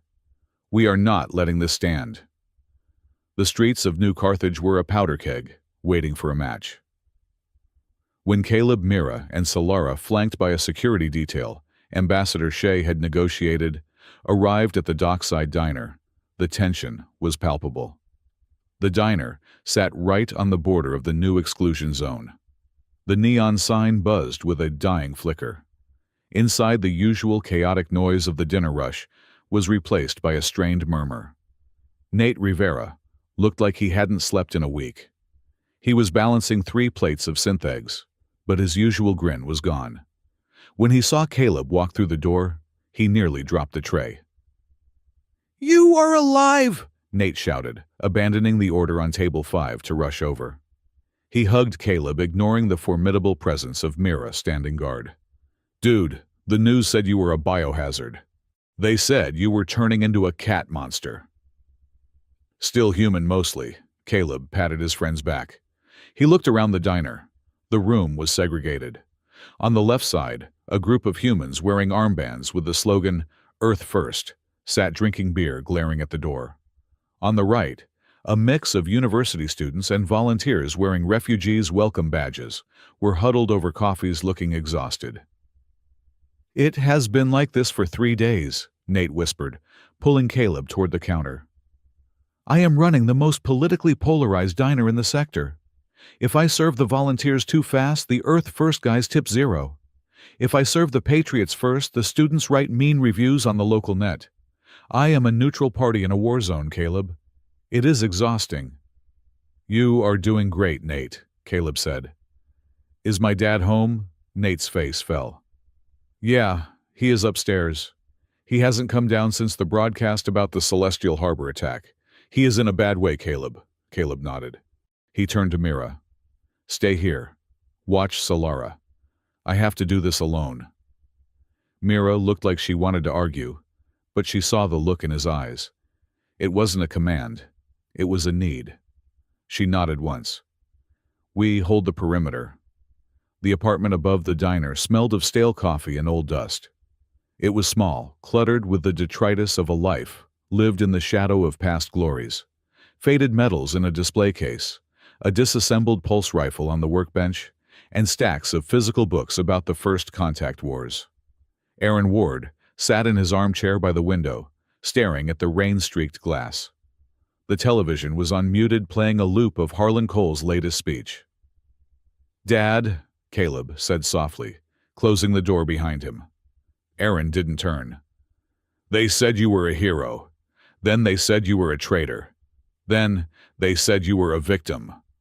The old man's voice was gravel, rough with disuse. "Which is it, son?" "I am just Caleb," he replied, walking into the room. "I am just the guy who didn't want a kid to get shot." Aaron finally turned. His face was gaunt, the lines around his eyes etched deep by years of insomnia. He looked at Caleb, and then his gaze dropped to Caleb's chest. The shirt Caleb wore was thin, and the violet glow of the paw mark pulsed faintly beneath the fabric. Aaron closed his eyes. A single, shuddering breath escaped him. "It is real, then. The bond." "You knew," Caleb said. It wasn't a question. "On the ship, Mira told me the mark carries memories. Sometimes when I sleep, I see things that aren't mine. but one of them, it felt like home. I saw this apartment. I saw Mom. But the perspective was wrong. It was from your eyes, but with the filter of the mark. Aaron's hand trembled as he reached for the buttons of his flannel shirt. Slowly, painfully, he undid them and pulled the fabric aside. Caleb gasped. On his father's chest, over his heart, was a scar. It was faint, silvery white against his aged skin, but the shape was unmistakable. It was the outline of a paw mark. It held no light. It was dead inert, like a burnt-out bulb. I was 22, Aaron whispered. Younger than you. I was part of the first Joint Task Force. We were supposed to be the bridge. I was assigned to Queen Alara Salara's mother. You were a guardian, Caleb said, his world tilting on its axis. Why didn't you tell me all these years the nightmares you told me were just PTSD from the trenches? It is traumatic, Caleb, but not the kind you think. Aaron stood up, his legs shaky. The bond, it amplifies everything, loyalty, duty, love. But it demands a price. He walked over to the window, looking down at the walled-off refugee sector. The retreat of Kaylor, Aaron said, his voice hollow. We were evacuated. The enemy, a rogue faction of the Federation, had pinned us down. I had the Queen on my transport. But there was another ship. A civilian transport. 500 Movari refugees. Families. Children. Caleb felt a chill run down his spine. He knew this story. It was in the history books as a tactical withdrawal. The enemy locked weapons on both ships. Aaron continued, tears tracking through the stubble on his cheeks. I had the link to the defense grid. I could shield one. Only one. The protocol, the market screamed at me. Protect the bloodline. Protect the Queen. Aaron turned to look at his son, his eyes haunted by the ghosts of 500 dead souls. I obeyed, Aaron choked out. I shielded the Queen. I watched the civilian ship burn, Caleb. I felt them die. The mark connects you to the species. I felt 500 lights go out in a second because I chose the crown over the people. The silence in the room was deafening.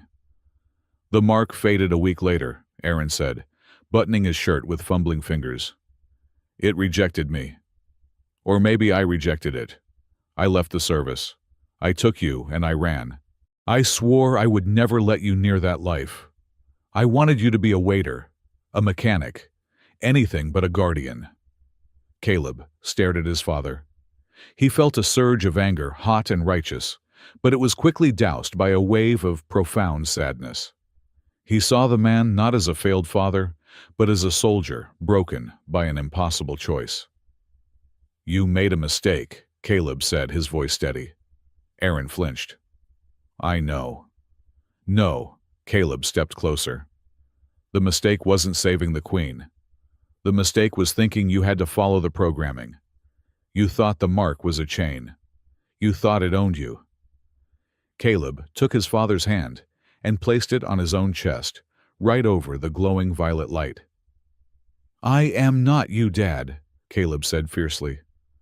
I possess the mark, but it does not possess me. I saved the princess, yes, but I also saved the kid in the alley. I saved the refugees on the station.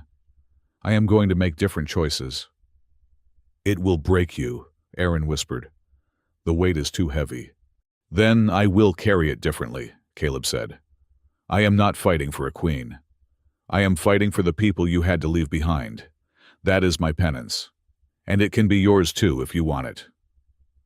Aaron looked at his son, really looked at him for the first time in years. He didn't see the boy he tried to shelter. He saw a man who had walked through fire and came out holding a torch. Caleb walked out of the apartment, feeling lighter, yet heavier. Mira was waiting for him at the bottom of the stairs in the back hallway of the diner. She leaned against the wall, her arms crossed. I heard, she said softly. Her Movari hearing could pick up a whisper through a Durasteel wall. You knew about the protocol, Caleb said, prioritizing the bloodline. It is the first lesson of the warrior sisters, Mira admitted. She looked at the floor. We are taught that the royal line is the soul of the Movari. Without them, we are scattered. To save the queen is to save the future. To save a peasant is a tragedy, but an acceptable loss. She looked up, her amber eyes searching his face. I believed that, Mira said. Until I met you. You threw yourself in front of a bullet for Solara, but you also risked the entire mission for a single mercenary who tried to kill you. You defy the logic of war. War logic is stupid, Caleb said. It assumes people are numbers. They are not numbers. They are stories. Mira stepped closer. The hallway was narrow. The air between them hummed with the resonance of the mark, but also with something undeniably magnetic. I do not want to serve the logic anymore, Mira whispered. I want to serve the story. Your story. She reached out and took his hand. Her six-fingered grip was strong, calloused from years of wielding a blade. I stand with you, Caleb Ward, she said, sounding like she was making a vow more sacred than any she had made to a throne. Not because of the mark, but because you are the only one who sees the value in the broken things. Caleb squeezed her hand. Good. Because we are about to go pick a fight with the most powerful man in the city, and I really don't want to do it alone. Central Plaza was a sea of gray umbrellas and angry faces. Harlan Cole had called a unity rally, which was code for a hate-mongering session. A massive stage had been erected in front of the governor's palace. Holographic banners waved in the rain displaying slogans like "Security is freedom" and "One Earth, One People." Thousands had gathered. Many were Iron Dawn supporters, but many were just scared citizens, tired of the violence looking for someone to blame. Cole stood at the podium, his voice amplified to boom across the square. They tell us we are cruel, Cole shouted, gesturing toward the walled-off refugee sector. They tell us we are heartless for securing our borders. But I ask you, who protects your children when the alien wars come to our doorstep? Who protects your jobs? Who protects your identity? The crowd roared. It was a sound of fear channeled into rage. The Movari bring their war with them, Cole continued. And now they have turned one of our own against us, Caleb Ward. A confused young man infected by their technology, manipulated by their false royalty. He is a puppet. I am not a puppet. The voice was not amplified, but it cut through the pause in Cole's speech. Caleb walked out from the crowd. He wasn't wearing armor. He wasn't wearing a uniform. He was wearing his waiter's apron over his clothes, stained with grease and rain. Behind him walked Solara, dressed not as a princess, but in the simple gray tunic of a refugee. And flanking them were Mira and Aaron Ward. The crowd murmured. The Iron Dawn security guards moved to intercept, but the sheer audacity of the group made them hesitate. Let him speak, a woman in the front row shouted.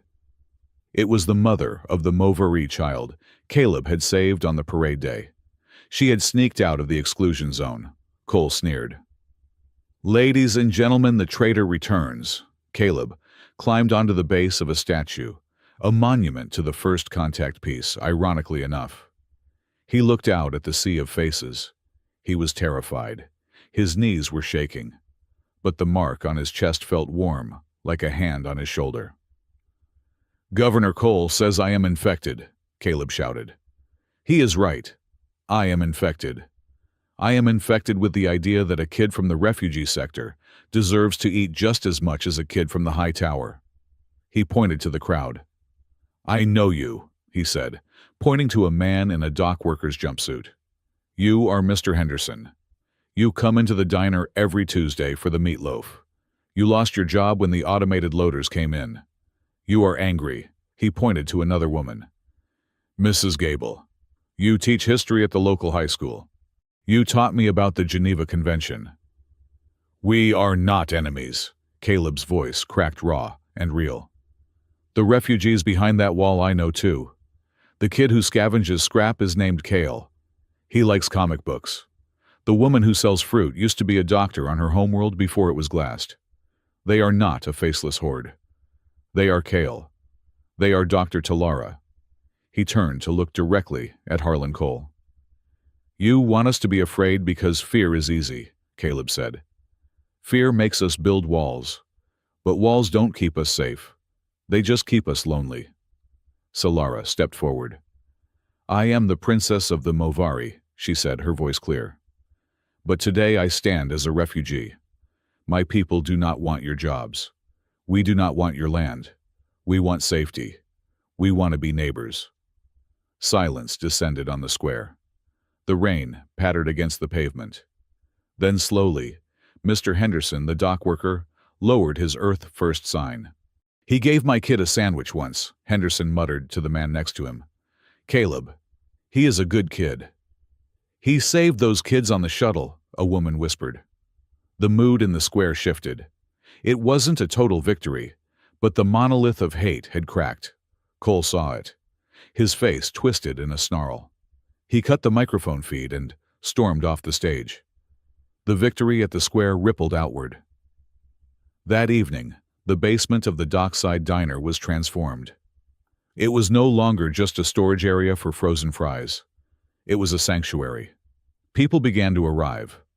Not just the volunteers, but regular citizens. They brought blankets. They brought medical supplies. They brought food. Caleb and Mira were in the center of it, organizing the chaos. "Okay, listen up." Nate stood on a crate, holding a ladle like a scepter. "We have a culinary exchange situation here. The Movari group has prepared a traditional Zinfale stew. Warning, it is spicy enough to melt Durasteel. Proceed with caution." A burly human trucker took a bowl, sniffed it, and took a bite. His face went bright red. He coughed, tears streaming down his face. The Movari cook looked terrified. Then the trucker grinned, gasping for air. "That is amazing! More, please!" Laughter erupted. In the corner, Caleb saw a human teenager showing a Movari girl how to eat a cheeseburger. "No, you have to take the paper off first," the boy explained gently. "But the paper is shiny," the girl argued. "Is it not the most valuable part?" "Not for your stomach," the boy laughed. Caleb leaned against a support beam watching. This was it. This was what the treaty was supposed to look like. Not signatures on a tablet in a high-orbit station, but people sharing spicy stew in a damp basement. Mira appeared beside him. She handed him a mug of coffee. "You did this," she said.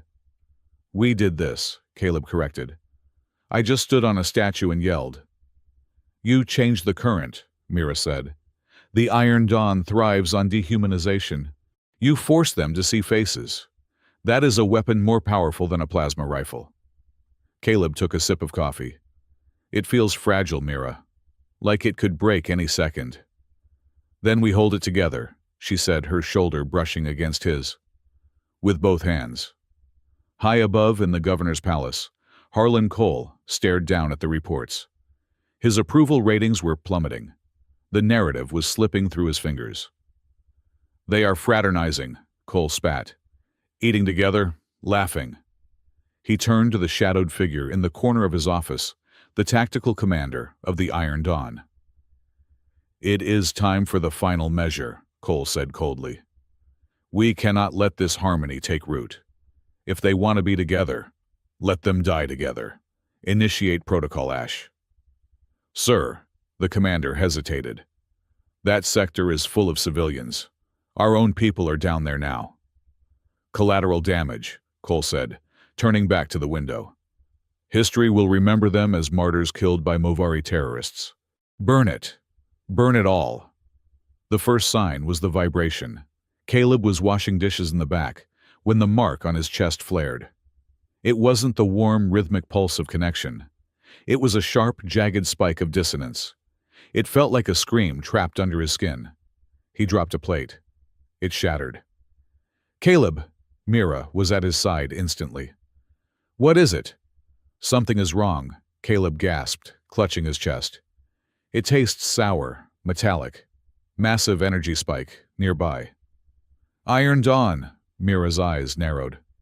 "Get everyone out," Caleb ordered, stripping off his apron. "Now clear the building, clear the street." He ran into the main room. Everyone out, evacuate. This is not a drill. Confusion rippled through the crowd.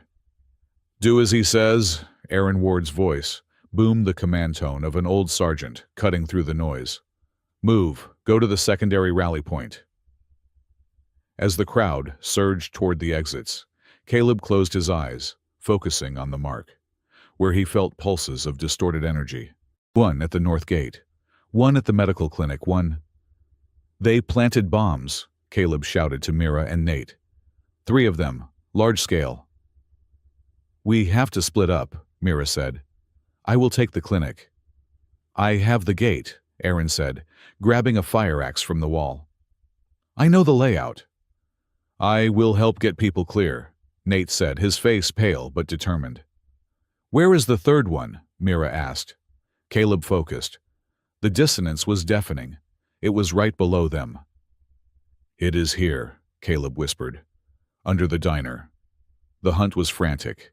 Rain slicked the streets as Caleb, Mira, and Aaron sprinted into the night. At the north gate, Aaron Ward found the device a crude chemical explosive strapped to a support pillar. He didn't try to disarm it. He used the fire axe to smash the mounting brackets, grabbed the device, and hurled it into a drainage canal just as it detonated. The blast knocked him off his feet, peppering him with shrapnel, but the gate held. The people were safe. At the clinic, Mira moved like a shadow. She found the bomb, hidden in a ventilation duct. It was guarded by 2 Iron Dawn thugs. She didn't kill them. She broke their kneecaps with surgical precision, disarmed the device with a multi-tool, and dragged the thugs out to be arrested. But under the diner, in the sub-basement below the kitchen, Caleb found chaos. The area was flooded with ankle-deep water from the storm. Amidst the pipes and wires, a young man hardly older than 17 was frantically trying to wire a massive device. He wore the Iron Dawn armband. "Get away!" the boy screamed, waving a pistol. His hands were shaking so hard he could barely hold it. Caleb stopped. The mark was burning his skin. The device wasn't just a bomb. It was a pulsator-modified Movari tech designed to overload the city's power grid and cause a chain reaction explosion. "You don't want to do this," Caleb said, raising his hands. "They said you are monsters." The boy yelled, tears streaming down his face. "They said you killed my brother on the station." "I saved the man who tried to kill me on the station," Caleb said, calmly stepping forward. "I pulled him back from the void." "Was that your brother?" the boy faltered. "What?" "Put the gun down, kid. This thing is unstable. It is going to kill you, me, and everyone upstairs. Your friends, your family." "I can't stop it," the boy sobbed. "The timer is locked. It is a dead man switch." Suddenly, a section of the ceiling weakened by the water damage, and the weight of the crowd above gave way. A heavy wooden beam crashed down. It was aimed straight at the boy. Caleb didn't think. He lunged. He tackled the boy, covering him with his body just as the beam slammed into Caleb's back. Crack. Pain exploded in Caleb's shoulder. He groaned, gritting his teeth. The dust settled. The boy opened his eyes. He was alive. The monster was on top of him, taking the weight of the beam. "Why?" the boy whispered, staring at Caleb. "I have a gun. I have a bomb." Caleb rolled off, wincing, as he clutched his shoulder. He stood up, offering a hand to the boy. "Because you are a kid," Caleb grunted. "And I am tired of kids dying for old men's wars. Now give me the detonator codes." The boy looked at the gun, then at Caleb. He dropped the weapon into the water. "I don't have the codes. It is hardwired. 3 minutes." Mira burst into the sub-basement. "The other devices are clear, Caleb. We have to go." "We can't," Caleb said, staring at the humming machine. It was a cylinder of black metal, pulsing with a sickly green light. "If this goes off, it takes out the whole block. The diner, the refugee center, everything." "We cannot disarm it in 3 minutes," Mira said, scanning it with her gauntlet. "It is encrypted with a chaotic algorithm." "Then we contain it," Caleb said. He looked at the device. He felt the mark resonating with it. It wasn't just tech. It was resonant tech. This is modified Movari, Caleb realized. It reacts to bioenergy. Caleb, no! Mira stepped forward, realizing his plan. You cannot absorb an explosion of this magnitude. It will vaporize you.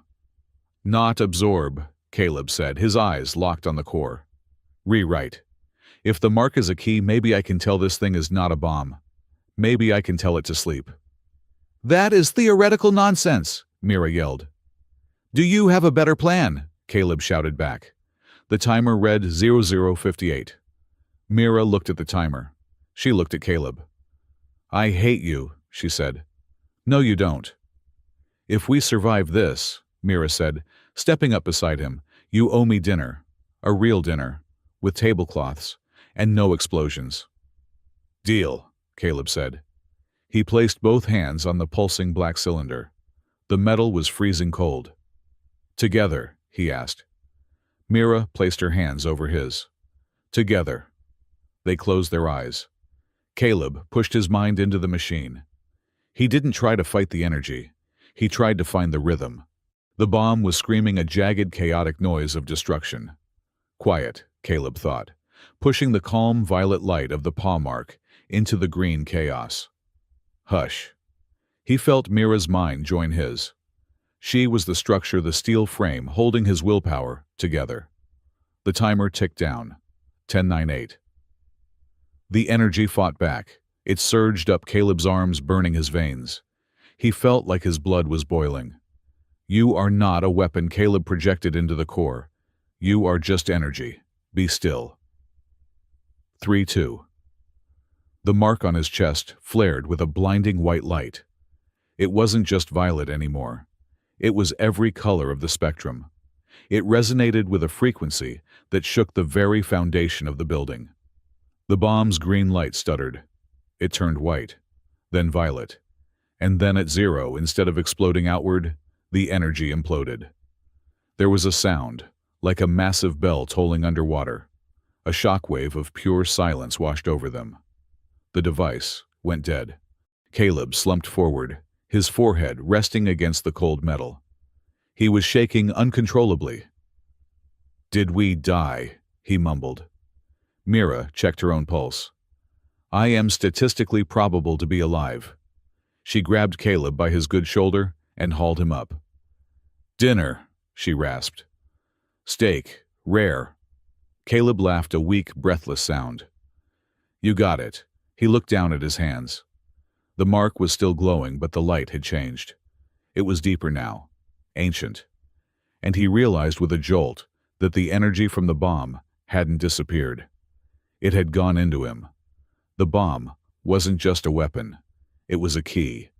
And he had just unlocked the door to something much, much older than New Carthage.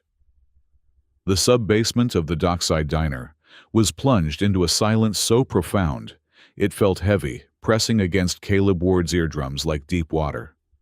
The black cylinder, the device that had only seconds ago been screaming with the energy of a collapsing star, was now cold and dark. Caleb slumped against the metal casing, his breath coming in ragged, shallow gasps. The violet light of the paw mark on his chest was slowly dimming, retreating from a blinding supernova to a steady, rhythmic pulse. He felt hollowed out, as if the bomb had not exploded outward, but had been siphoned through his own veins, leaving him scoured clean by raw energy. Did we win? Nate Rivera's voice quavered from the top of the stairs. Mira, who was still gripping Caleb's hand, squeezed it once before letting go. She checked the reading on her gauntlet. Energy signature is null. The reaction has been inverted. It is over. Caleb laughed, a dry, cracking sound. Inverted. I just told it to shut up and it listened. You did more than that, Mira said, looking at him with a gaze that was equal parts scientific fascination and warrior's respect. You rewrote the directive of the energy. You acted as a grounding rod for a localized singularity. By all laws of physics, you should be a shadow burnt onto the wall. I have a good constitution, Caleb groaned, forcing himself to stand. His legs felt like jelly. And a really stubborn dad. They emerged from the basement into the main dining room. The air was thick with dust and the smell of ozone. The crowd, refugees, volunteers, and even the Iron Dawn boy Caleb had shielded was huddled near the exits, waiting for the end. When they saw Caleb and Mira walk out alive, a collective sob broke the tension. But the peace did not last. Within 20 minutes, the wail of sirens cut through the rain. Armored transports skidded to a halt outside the diner.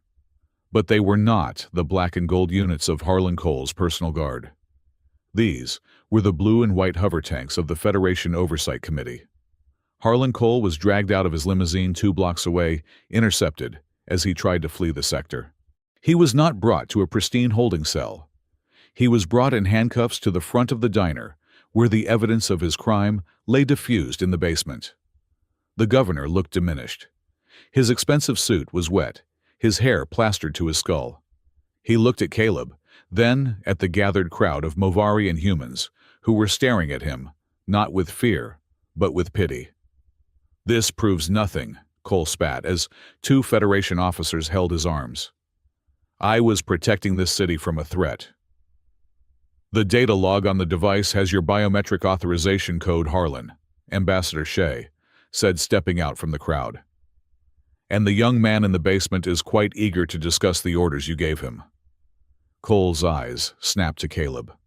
For a moment, the mask of the politician slipped, revealing the terrified, hateful man beneath. "You think you have won, boy," Cole sneered, leaning forward. "You think that mark on your chest makes you a hero, a prince." He laughed, a harsh, grating sound. "You have no idea what you are carrying. That isn't a crown, Caleb Ward. It is a leash. It is a servant's brand. You just haven't read the history books deep enough to know whose slave you are."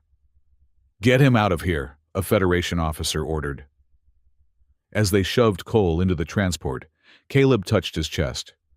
The ominous words hung in the rainy air, heavier than the storm clouds. "He is trying to get in your head," Mira said softly. "Maybe," Caleb murmured. "But he was right about one thing. I don't know what this mark really is, and I think it is time I found out." 3 days later, the geopolitical landscape of Earth had shifted. With Harlan Cole exposed and the Iron Dawn dismantled, the interim government, fearing further instability, agreed to a proposal from the Movari High Council. The final peace treaty and the settlement regarding the refugee status would not be signed on Earth nor on a space station. It would be signed on Movari's Prime. The journey took 2 weeks of hyperspace travel. Caleb spent most of it in the ship's observation blister, watching the stars streak by. He wasn't alone. His father, Aaron Ward, sat beside him. Aaron looked different. The haunted cast to his eyes had softened. He was wearing a clean tunic, his posture straighter than Caleb had seen in years. "I never thought I would see the homeworld again," Aaron said, sipping a cup of herbal tea. "When I left the service, I burned my charts. I thought if I couldn't find the planet on a map, the memories couldn't find me." "Are you okay with this, Dad?" Caleb asked. "Going back." "I have to be," Aaron said. "I ran away from a choice I made 20 years ago. You ran toward one. I need to see where your choice leads." When the ship broke orbit around Movari's Prime, Caleb held his breath. He expected a world of chrome and glass, a sci-fi utopia. What he saw was a world of stone and amber. Movari's Prime was a planet of vast golden canyons and towering mesas. The cities were not built on the land. They were carved into it. Massive structures of sandstone and crystal rose from the canyon floors, glowing with a soft internal light. It looked less like a metropolis and more like a cathedral the size of a continent. They landed in the capital, Othra. The air was dry and smelled of sage and ancient dust. As the delegation walked through the Grand Plaza toward the central citadel, Caleb stopped. He stared at a massive frieze carved into the canyon wall. It was hundreds of feet high, eroded by time but still clear. It depicted a battle. But unlike the human monuments that celebrated generals and conquerors standing over fallen enemies, this carving focused on the background.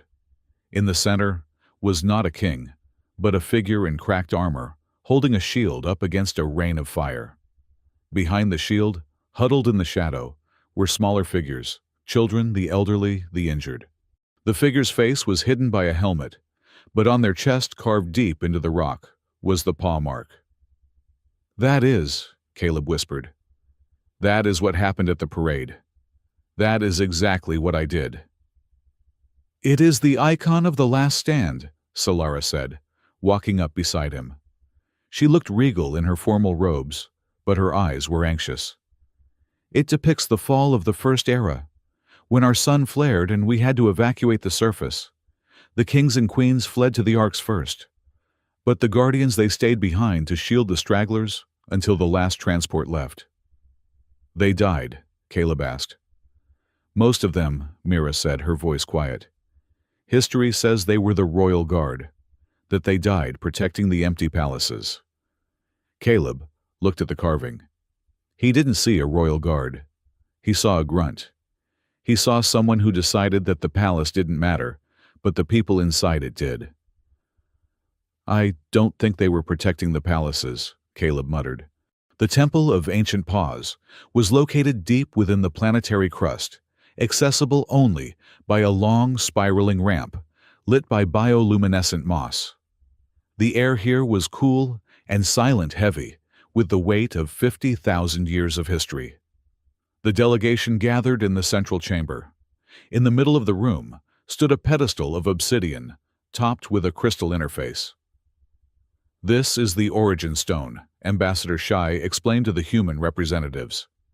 "It contains the genetic and psionic records of every Movari who has ever borne the mark of the Warrior Sisters. We are here to formalize the treaty, but first the protocol demands we verify the Guardian." He gestured to Caleb. "Step forward, Mr. Ward. Place your hand on the stone. Let the history judge you." Caleb hesitated. He looked at Mira. She nodded, her face stoic, but her hand twitched, as if she wanted to reach out. Caleb walked to the pedestal. He took a deep breath. "You are just a waiter," he told himself. "You are just a guy who likes cats." He placed his hand on the crystal. Thrum. The room vanished. Caleb was no longer in the temple. He was standing on a burning plain. The sky was bleeding fire. Ash fell like snow. He saw a figure standing in front of him. It was a Movari warrior armor, shattered, bleeding from a dozen wounds. The warrior was holding a force shield up, with one arm protecting a group of terrified refugees huddled in a crater. The warrior turned. The helmet was gone. The face was covered in soot and blood. It wasn't a noble. It wasn't a king. It was a commoner, a soldier with tired eyes and a stubborn jaw. "They told us to leave," the warrior's voice echoed in Caleb's mind. "The High Command said these people were a drag on the evacuation. They said to save the databanks instead." The warrior looked at the refugees. A child was clinging to the warrior's leg. "I told High Command to go to hell," the warrior said. The vision shifted. Caleb saw the warrior dying, the shield failing. But in that final moment, the warrior poured their entire life force, every ounce of psionic potential, into a desperate plea. Not to a god, but to the future. "Protect them. If the kings won't do it, we will. We are the shield for the forgotten." That plea became energy. That energy became a shape, a paw mark. The vision slammed back into reality. Caleb gasped, stumbling back from the pedestal. The paw mark on his chest was blazing with a light so intense it cast shadows on the high ceiling. But it wasn't just his. Mira's mark was glowing. The marks of the other warrior sisters in the room were resonating. And above the pedestal, a holographic projection materialized. It wasn't a list of kings. It was a genetic tree. "By the stars," Ambassador Shea whispered, his datapad clattering to the floor. The projection showed the lineage of the mark. It didn't originate from the royal house. It originated from that nameless soldier in the vision. And the line descended, branching out through history, hiding in plain sight, within the ranks of the warrior sisters. The line ended at one name, Mira Len of House Vora. The room went deathly silent. Every eye turned to Mira. "Me," Mira whispered, stepping back. "That is impossible. I am a soldier. My family were merchants before the war." "Your family were the keepers of the blood," Shay said, his voice trembling. "The royal family Solara's line. They were the administrators. The politicians chosen to rebuild after the fall. But the moral authority, the source of the Guardian's power, it was never them." He looked from Mira to Solara. "The paw mark is not a royal crest," Caleb said, his voice ringing in the silence. Harlan Cole was right. It is a servant's brand. But he was wrong about what that means. Caleb looked at Solara. The princess was staring at the projection, her face pale. "It is the mark of the homeless," Caleb said. "The first person to wear it was a soldier who refused to leave the refugees behind. It is a promise. It means you serve the people who have no one else to serve them." He pointed to Mira. "You are not a bodyguard for the Princess Mira," Caleb said softly. "You are the living memory of the people who saved the species. You are the royalty of the streets." The implication was staggering. In Movari culture, lineage was everything. This revelation upended the entire hierarchy. Mira, the stoic bodyguard, held a spiritual rank higher than the princess she served. The warrior sisters dropped to one knee, not facing Solara, facing Mira. Mira looked terrified. She looked at Solara. "Highness, I did not know. I swear." Solara stood frozen for a long moment. The court held its breath. This was the moment where civil wars started. This was where jealousy poisoned empires. Then Solara smiled. It wasn't the polite smile of a diplomat. It was the genuine, relieved smile of a girl who had been carrying a backpack that was too heavy for her. "Thank the stars," Solara breathed. She walked over to Mira and took her hands. "I always hated the military briefings. You were always better at the strategy, at the protecting part. I just wanted to build schools and talk about trade deals." Solara turned to the High Council and the human delegation. "We have been doing it wrong for 1,000 years, Solara announced. "We put the crown and the shield on the same head. But they are different jobs." She squeezed Mira's hands. "I am the speaker," Solara declared. "I will talk to the Federation. I will sign the papers. I will deal with the boring politicians." She turned Mira to face the crowd. "But she," Solara pointed to Mira, "she is the protector. She is the guardian of the homeless. And her authority on matters of safety and refuge is absolute. No one, not even I, can order her to abandon a life." "And him," a council member pointed at Caleb. "The human anomaly," Mira looked at Caleb. The connection between them, the shared memory of the bomb, the lever, the pain hummed in the air. "He is the witness," Mira said. "He is the proof that the oath of the first guardian is not Movari. It is universal. He is the first of the new line." Later that evening, Caleb found his father sitting on the edge of a stone terrace, looking out over the illuminated canyon city. "You heard what they said in there," Caleb said, sitting beside him. Aaron nodded. "The mark isn't about protecting the queen. It never was." "You didn't fail, Dad," Caleb said gently. "When you saved Queen Alara, instead of the refugee ship, you were following orders that were based on a lie. You thought you were saving the species. You didn't know the species was also on that other ship." Aaron picked up a stone and tossed it into the abyss. "I spent 20 years hating myself for leaving them. I thought I was a coward." "You weren't a coward," Caleb said. "You were a soldier in a system that didn't value the right things. But we changed the system today." Aaron looked at Caleb. He reached out and touched the fading scar on his own chest. "It doesn't hurt anymore," he whispered. "For the first time in 20 years, the phantom pain is gone." "Because the job is done," Caleb said. "You carried it as far as you could. I'll take it from here." Aaron smiled, tears glinting in his eyes. You already have, son. You went further than I ever could. The signing ceremony was held in the Great Plaza of Othra. It was broadcast to 50 star systems. Caleb stood at the podium. He wasn't wearing ceremonial robes. He was wearing a clean shirt, and his old waiter's vest a sartorial choice that drove the protocol droids insane, but which Solara insisted on. They told me to write a speech about intergalactic unity, Caleb began, his voice amplified across the canyon. About economic prosperity and mutual defense. He looked at the datapad in his hand, then turned it off. But I don't care about economics, Caleb said. I care about a kid named Kale who likes to scavenge copper wire. I care about a truck driver named Miller who cries when he eats spicy stew. I care about a one-eared cat named Buster who lives behind a dumpster in New Carthage. The crowd rippled with confusion. The diplomats looked uncomfortable.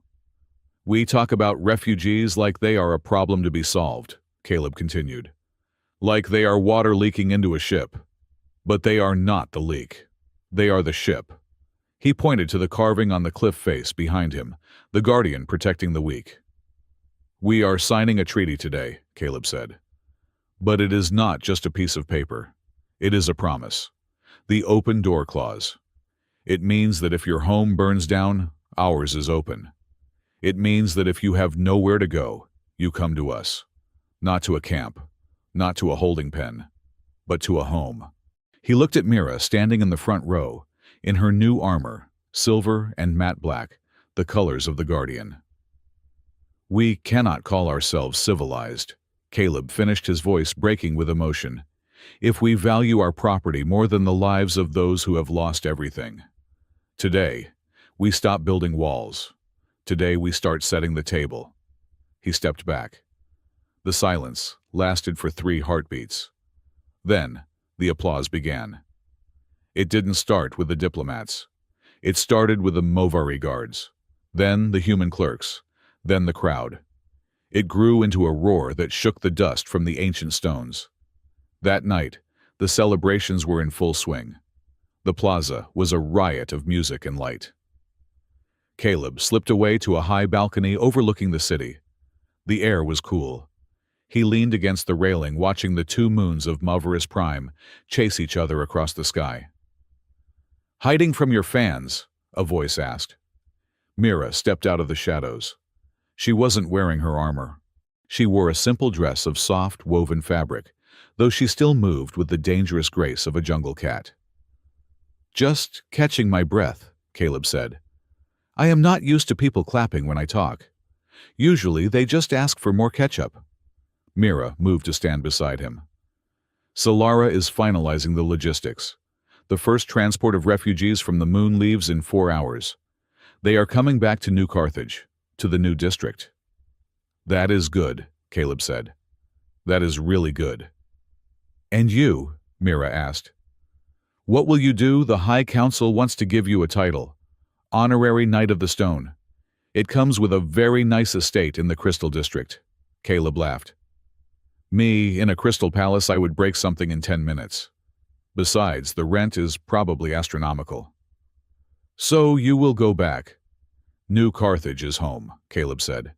The diner needs fixing. Nate is probably running the place into the ground. And someone needs to make sure the new refugee district is built right. Not with fences, but with, I don't know, porches, places to sit. I have been assigned to Earth, Mira said casually, looking at the moons. As the Protector's representative, to oversee the integration security. Caleb turned to her. Oh, is that so? Yes. It is a very prestigious assignment. It requires a high level of tactical coordination. Tactical coordination, Caleb repeated, grinning. Is that what we are calling it? Mira finally looked at him. Her amber eyes were soft, reflecting the twin moons. We are partners, Caleb Ward. The mark binds us. But even if it didn't, she hesitated, her warrior's confidence faltering for a second.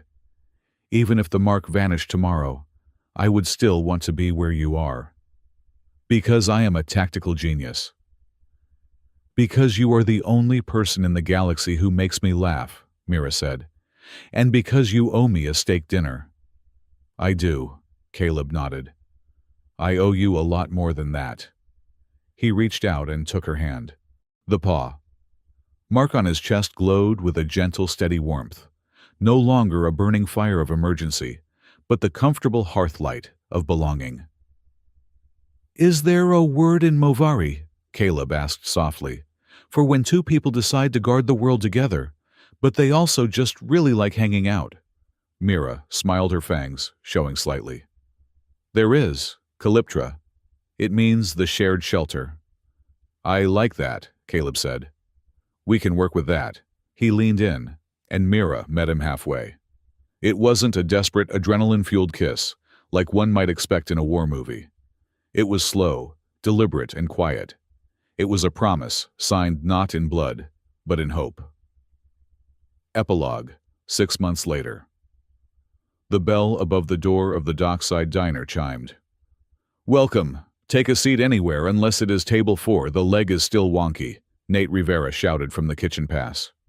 He was wearing a shirt that said, "Official Liaison to the Feline Overlords." The diner was packed. It had been expanded. The wall that separated the dining room from the alley had been knocked down, replaced by a large open-air patio that connected directly to the new Movari Community Center next door.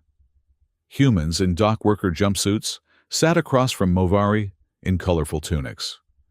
The air smelled of bacon grease and Zinfandel spices. At the counter, Aaron Ward was showing a young Movari teenager how to repair a servo motor. "You see, you have to be gentle with the clutch," Aaron explained, his hand steady. "It is like handling a glider. Too much force and it snaps." "Like this, Elder Aaron?" the boy asked. "Perfect," Aaron beamed. "You are a natural." Outside on the patio, Caleb sat on the steps. He had a bowl of tuna, high-grade real tuna, which cost him 20 credits, and he was placing it on the ground. Buster, the one-eared alley cat, emerged from the bushes. But he wasn't alone. Following him was a small, 6-legged creature, a Movari kit fox, that had stowed away on one of the refugee ships. The two animals sniffed each other, then sniffed the bowl. They began to eat, side by side. "They are getting along," a voice said. Mira sat down on the step next to him. She was wearing civilian clothes, jeans and a t-shirt, but she still had a knife strapped to her boot. Old habits died hard. "It took Buster a while to accept that the fox wasn't a giant rat," Caleb said, scratching Buster behind the ear. "But food is a universal language." "Solara called," Mira said, leaning her head on Caleb's shoulder. "The treaty ratification is at 90%. The relocation camps on the moon are empty. Everyone is down here." "Good," Caleb said. He looked out at the street. Where there had once been a checkpoint and razor wire, there was now a playground. Kids Human and Movari were playing a chaotic game that seemed to involve a ball and zero gravity rules. He touched his chest. The paw mark was quiet. It was still there, a part of him forever, but it felt dormant. It didn't need to scream anymore. The emergency was over. Now came the hard work, the boring, everyday work of living together. "You know," Caleb said, watching the kids, "I used to think being a hero meant taking a bullet." "And now?" Mira asked. "Now I think it means making sure no one else has to," Caleb said. He stood up and offered a hand to Mira. "Come on. Nate is drowning in orders, and I promised Table 7 their freedom fries." Mira took his hand. "Lead the way, Guardian. After you, Protector." They walked back into the diner, into the noise and the smell of grease, and the laughter of two worlds learning to share the same table. The door swung shut behind them, and the sign in the window, freshly painted, glowed in the Twilight Ward's diner. "All species welcome. Yes, even you, Harlan." Underneath, in smaller letters, someone had scrawled "Free tuna for cats."